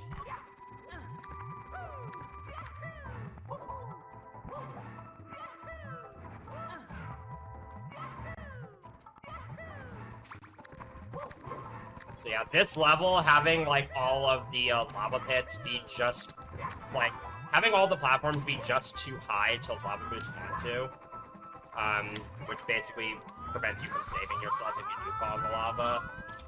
Kind of leads me to believe that it kind of supports my theory, I think, that this hack was meant to be played with save states. Or it was designed with that in mind.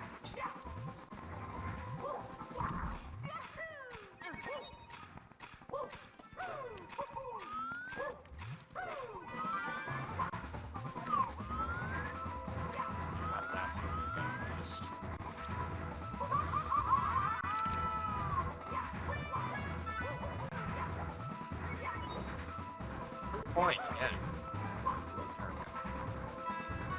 Why that one point is going to be so much trouble. Let's not get owned by this bullet. Play it a little bit more cautiously here. This jump's really terrifying.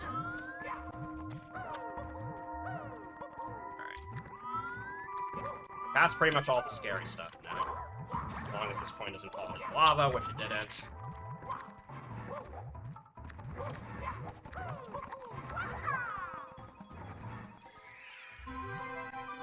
That's a very unfortunate mistake, but there's really not much I can do about it. Okay. Got a somewhat tricky wall jumping section to do here. I mean, a wall jump in between these two pillars that aren't being perfectly adjacent to each other.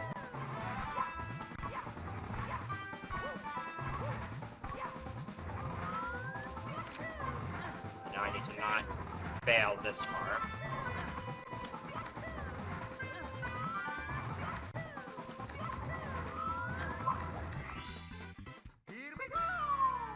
That's finally done.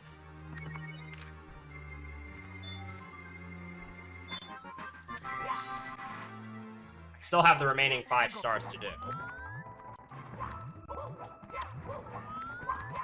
Here's another Koopa the Quick race. And Koopa the Quick can totally just cheese this because he can just run on the lava. And you actually have to go pretty fast in order to win this race, which is annoying considering, again, if you make basically any mistake and fall into the lava, you're just dead.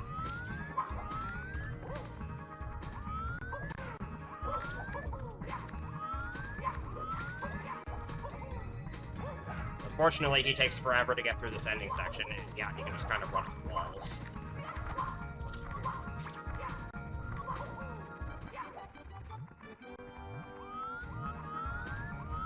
You know what, I'm gonna take some time to show this off. So normally, Chucky is a heavy object, but if you initiate a text box while holding him, you can hold him as if he were a light object. I just thought I'd show that off. Because I don't know how many people would know about that if they don't watch Panic Mode videos.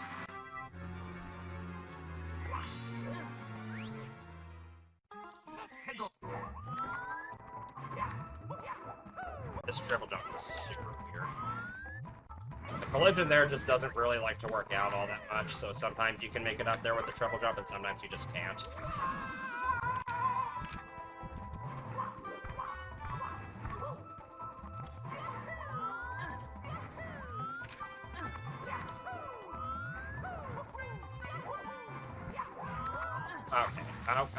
Okay. A phase that didn't kill me.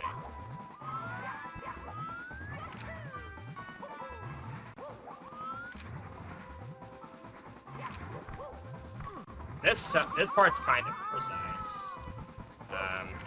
Skipping some of these boxes. The collision doesn't always like to work out there.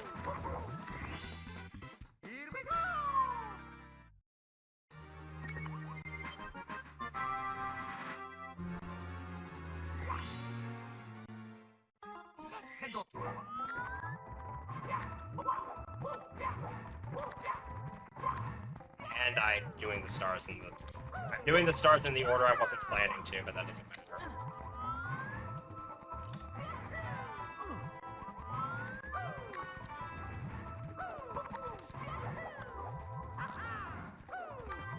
This is supposed to be one of the only fast stars in the run, but I messed up this jump onto the roof.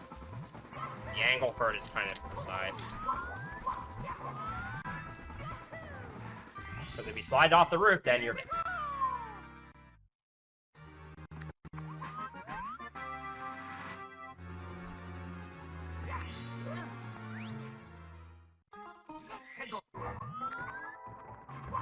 This star is a cool concept.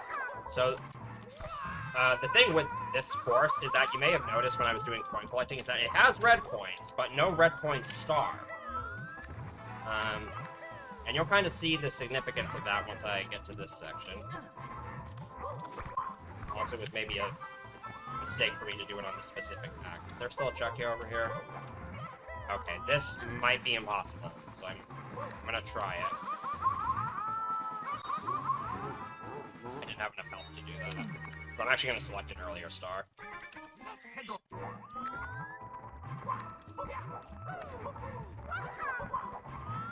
So now there will be additional enemies and coins I can use for healing. I kind of forgot about that.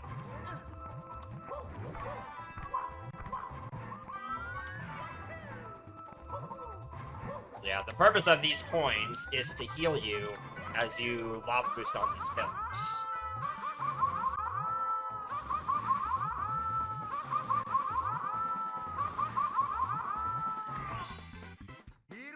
Kind of cool concept.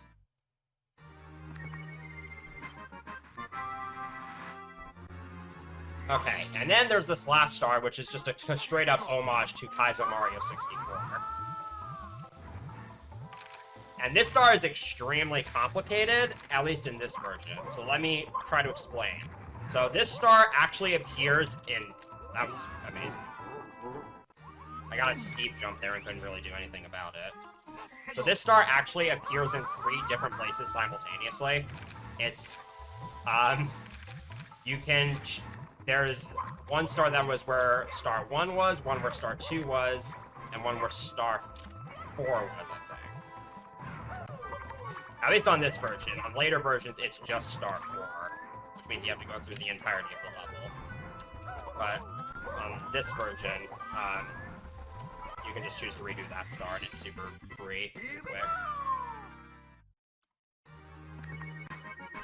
And there's no way to get points in that level, so you have to play with 1 HP.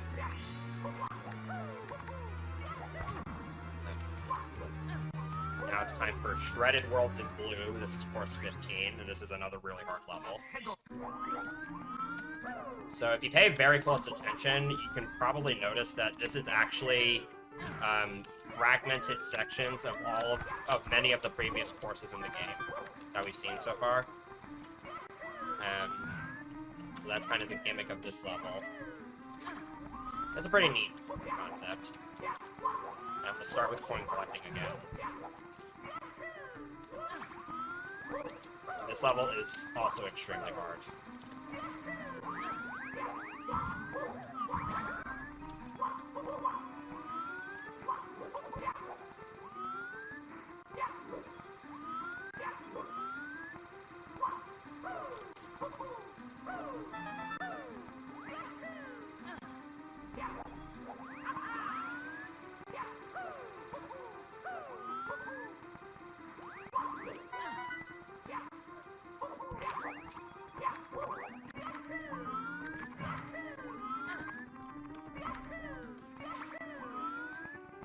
A lot of bad things can happen here.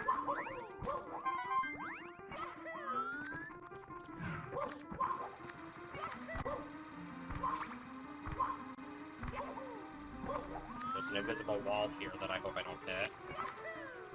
Okay. Managed to avoid it going that way. Can I avoid it going the other way? Nice.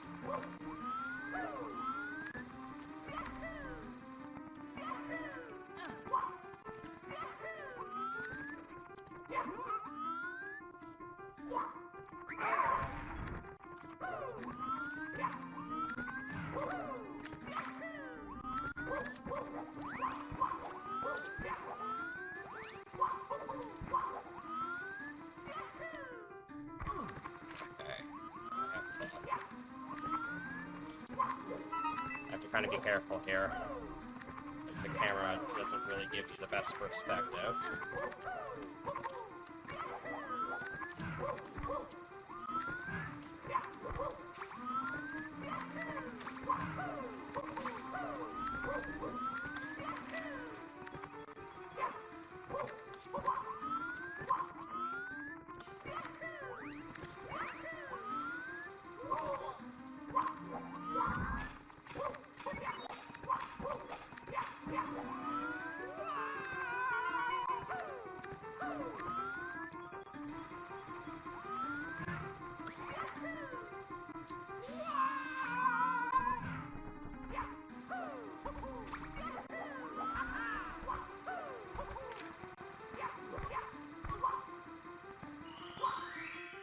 That is a very good start to this level.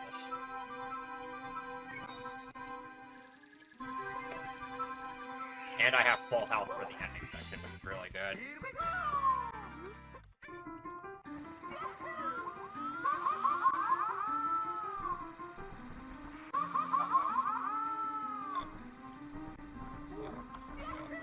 That. Yeah, nothing I really need to say about that. It's just super hard. And so many ways you could die in these several minutes. And now I have to do everything else.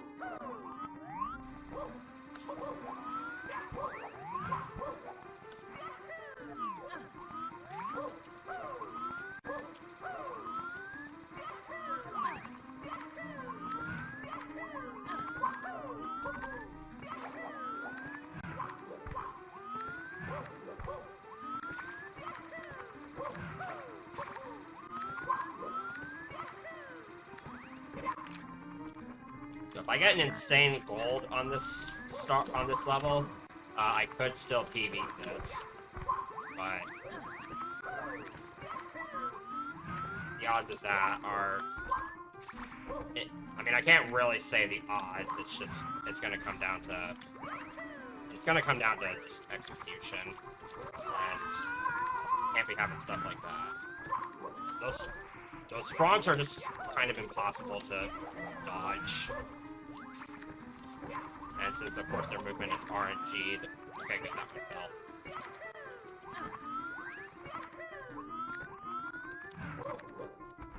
Yeah, this tower just kind of goes on and on.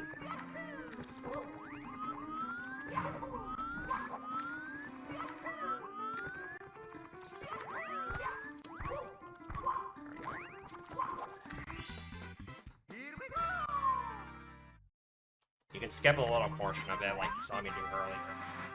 That's about it.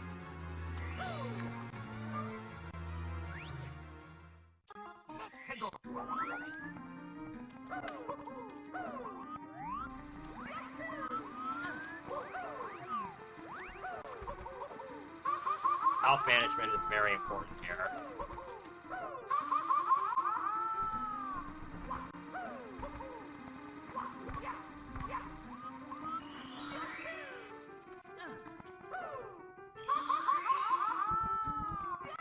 Am I dead? Okay, I'm gonna grab these coins for safety.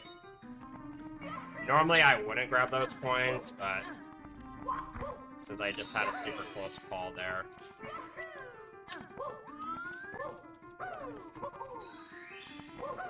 And I can afford to go for this.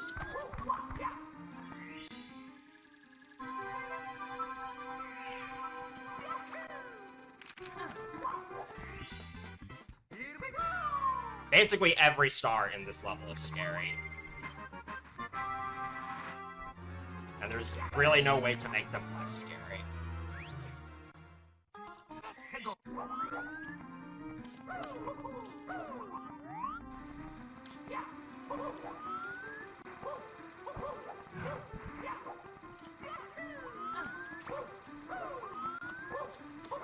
Okay, that death was stupid. I don't know why that happened.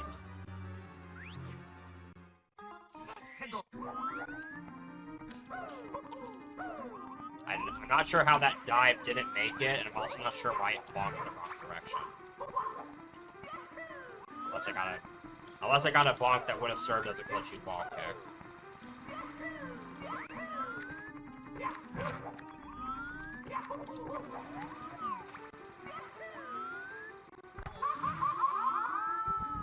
Fine as long as I don't fall in the lava again.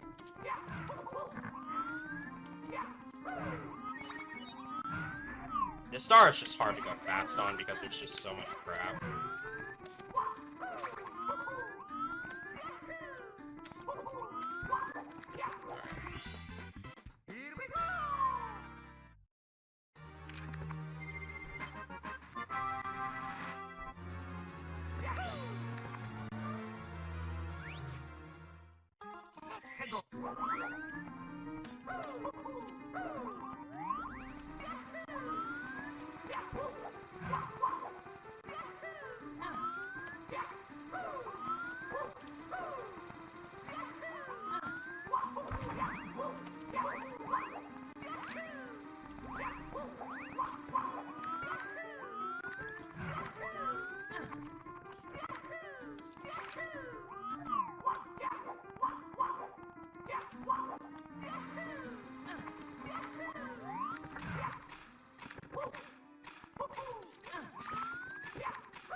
I'm not saying a whole lot while I'm doing these stars, just because, again, these stars are just really hard.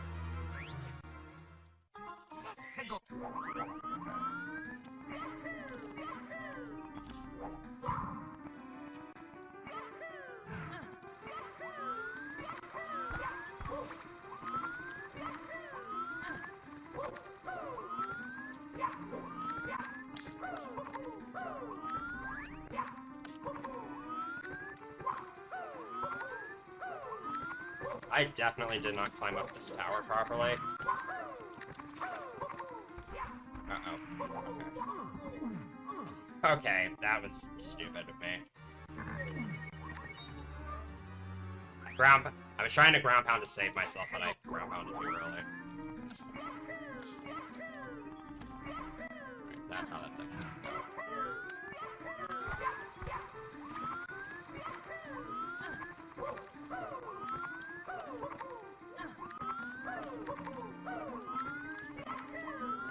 Just get along there.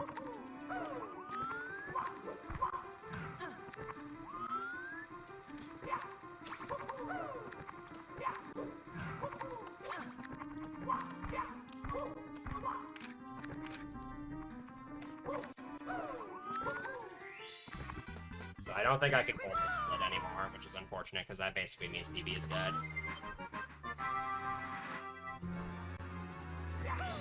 But I still have 1 star left to get from this level. There's another secret course accessible from within this level, but this time it's just a 1 star level. And if you thought some of the Kaizo bosses we've seen in this act so far were insane, you ain't seen nothing yet.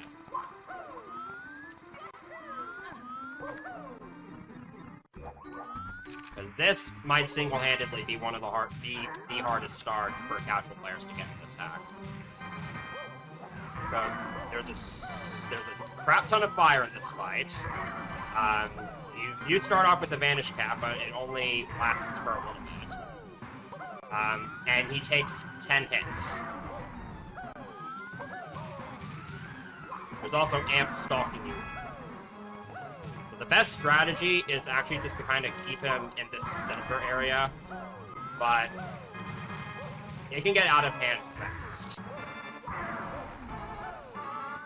As you can tell, I've already gotten hit by several times.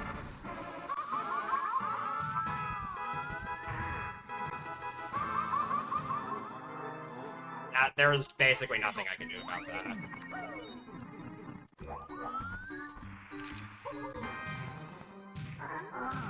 It's sort of random whether or not you're able to get a good fight here. A nice little downward there. Which is nice, because if I didn't get that downward, my heart would be falling into the lava.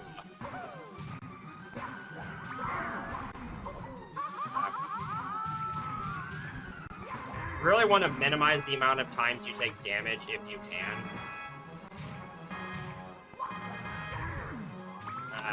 And you want to take every opportunity you can to close it. Oh yeah, the back of his back is looking at the face.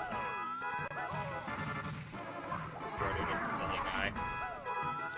And you can't get burned again. I'm getting really sick and tired of these amps.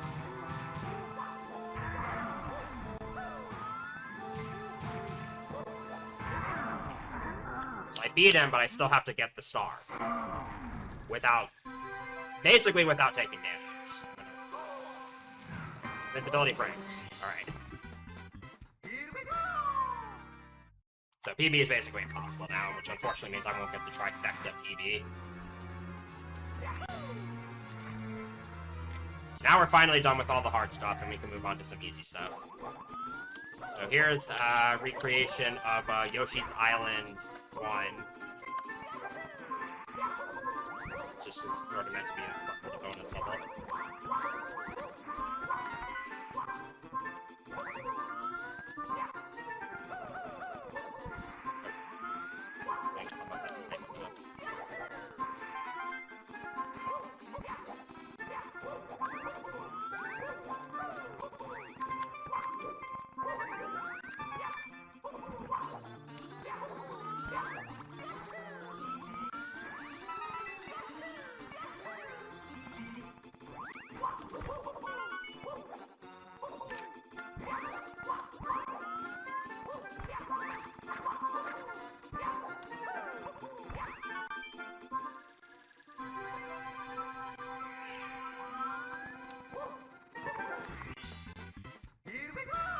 Hey!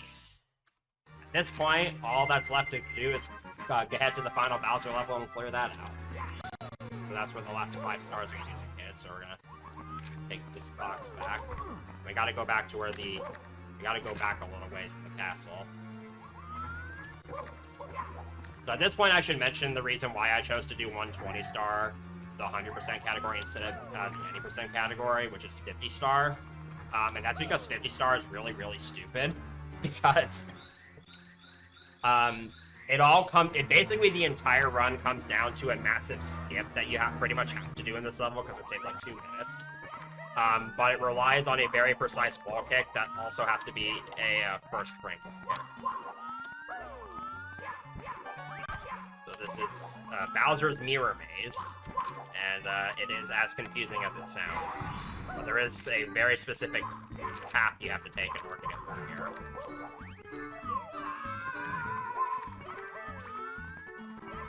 And I have to remember to get all the red coins along the way.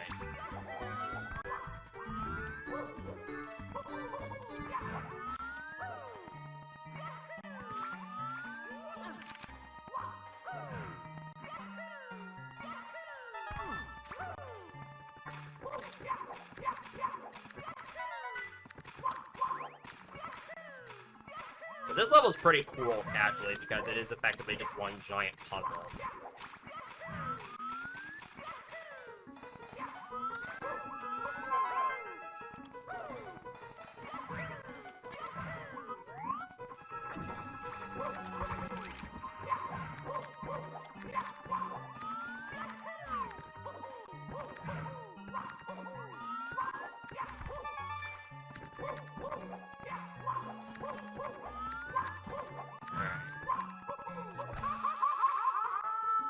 So this route through this maze is not going to make any sense to you, probably, but trust me when I say it does.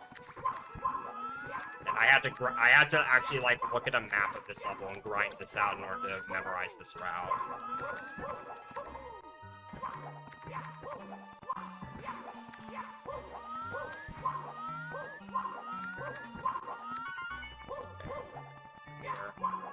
I almost fumbled it at the very end, but I caught myself before I made a mistake.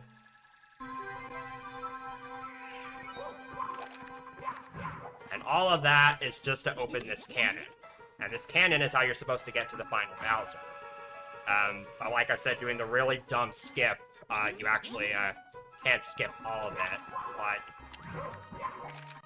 it's a really precise wall kick that you have to do at the very end of the run, on top of being frame perfect. Like, it's precise even for being frame perfect.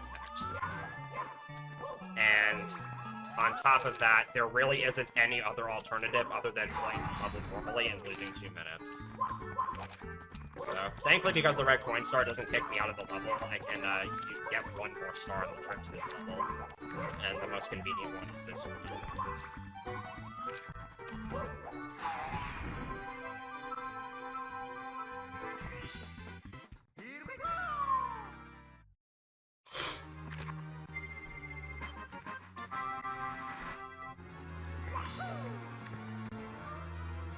Just gotta get the last 3 stars here, which is kind of hidden throughout the maze.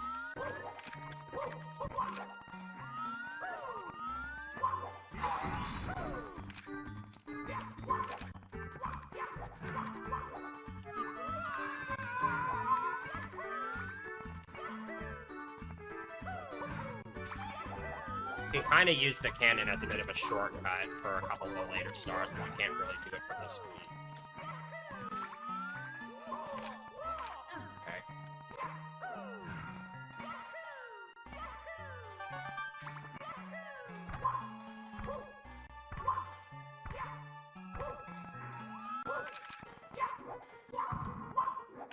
Again, the camera is excellent.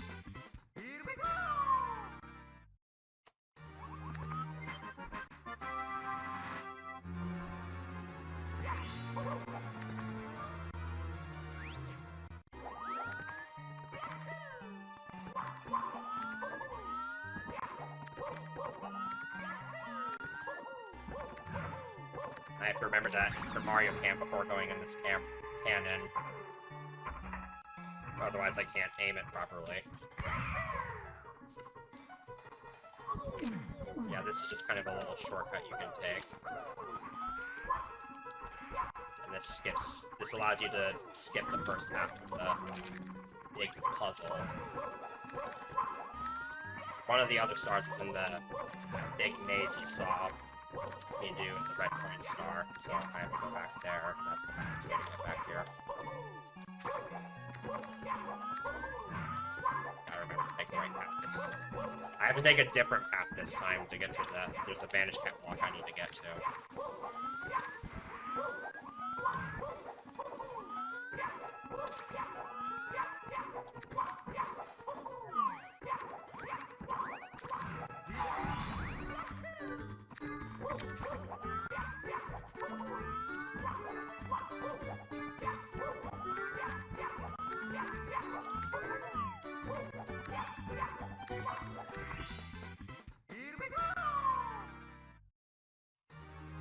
Alright, just one more star. And you're never gonna guess where this star is.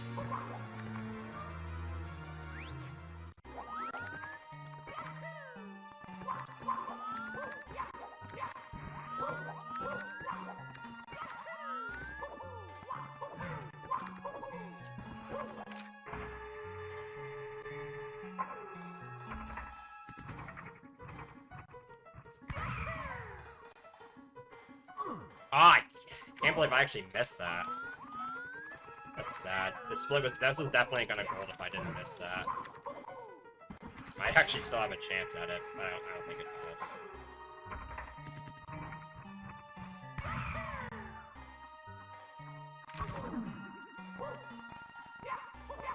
Right, so here we go. I'm just gonna go. Whoop. I know how you walk the box.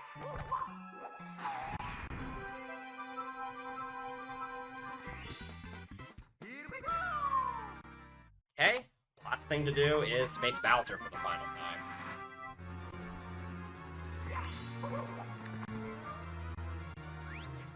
So, because this run can't PB, I am gonna go for the cannon skip here. I'll give it one attempt to try and show it off.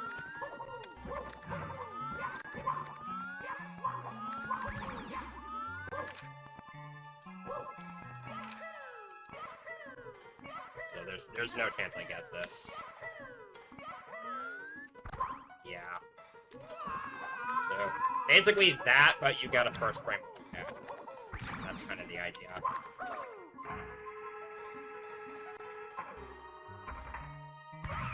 Hardest cannon shot in the world.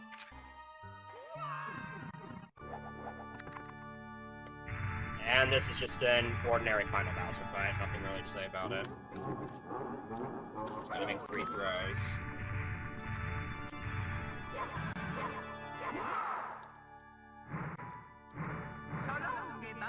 The extra fire threw off my timing.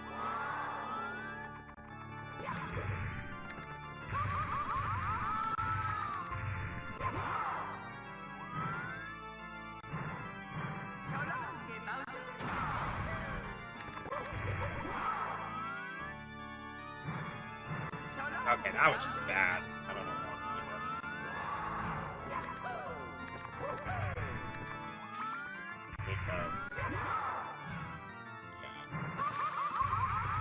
This is not going well. This fight is hard.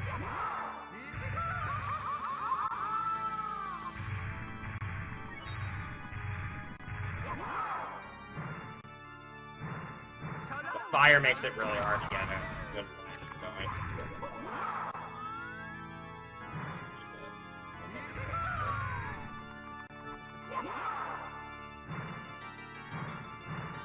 Alright. Does it. Pay attention here, Bowser gives you a password which is intended to be used for the DLC, which is Star Event 6.5. And there we go. So, a lot of spaghetti in that run, but I think that was a pretty good showcase of what speedrunning this game is all about. I hope that was enjoyable to watch. I definitely plan on playing a bit more of this game in the future, but again, it's just really hard. That's Star Event 6. So, as always, thanks RGLtv for having me, and I hope you've enjoyed this Mario Marathon. And, yeah, that's kind of all I got to say. So, have a good night, everybody.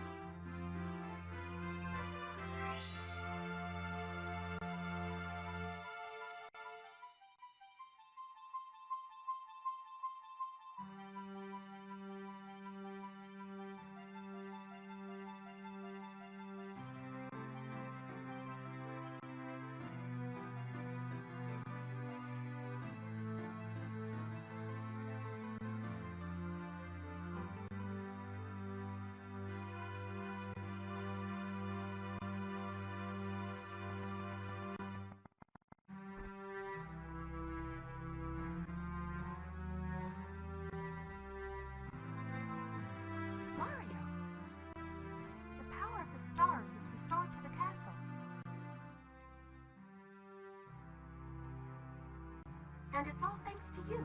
Thank you, Mario. We have to do something special for you.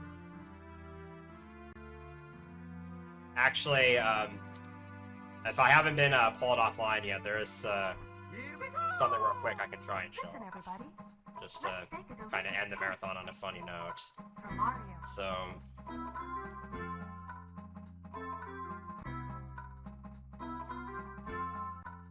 let me reset the game here. It's me, Mario! Okie dokie. So I'm gonna head back to the second Bowser course, which is the Time Rock area.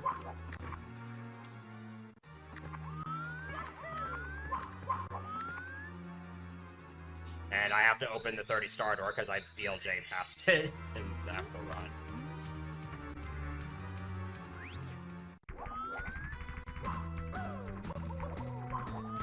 So I just want to kind of show off a funny little glitch that can happen. That I think... I don't remember... I know I first saw it on Sigochu's, who's currently the world record holder for the 121 star category in the updated version of this game. By the way, this is a shortcut you can do in 50 star. So just to make my life a little bit easier, I'm going to use tickets.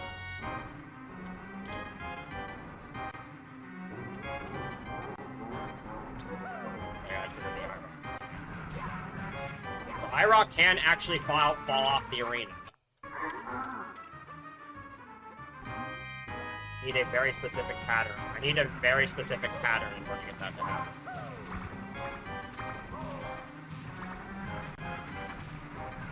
I need the one on the left, specifically, to, okay, they're not giving me the RNG. I need the one on the, to get the effect I want, yeah, the one on the left needs to do something very specific. And it's not doing it.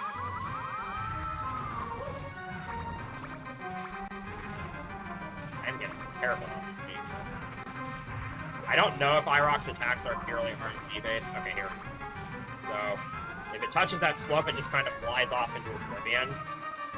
And then this IROC fails to update properly. So you may be wondering where that other one is. It's just over there. And if I go down there too, use the same thing.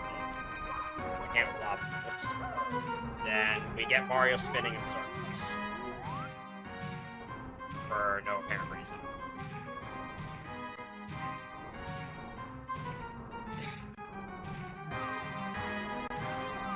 Let's just end the marathon on that.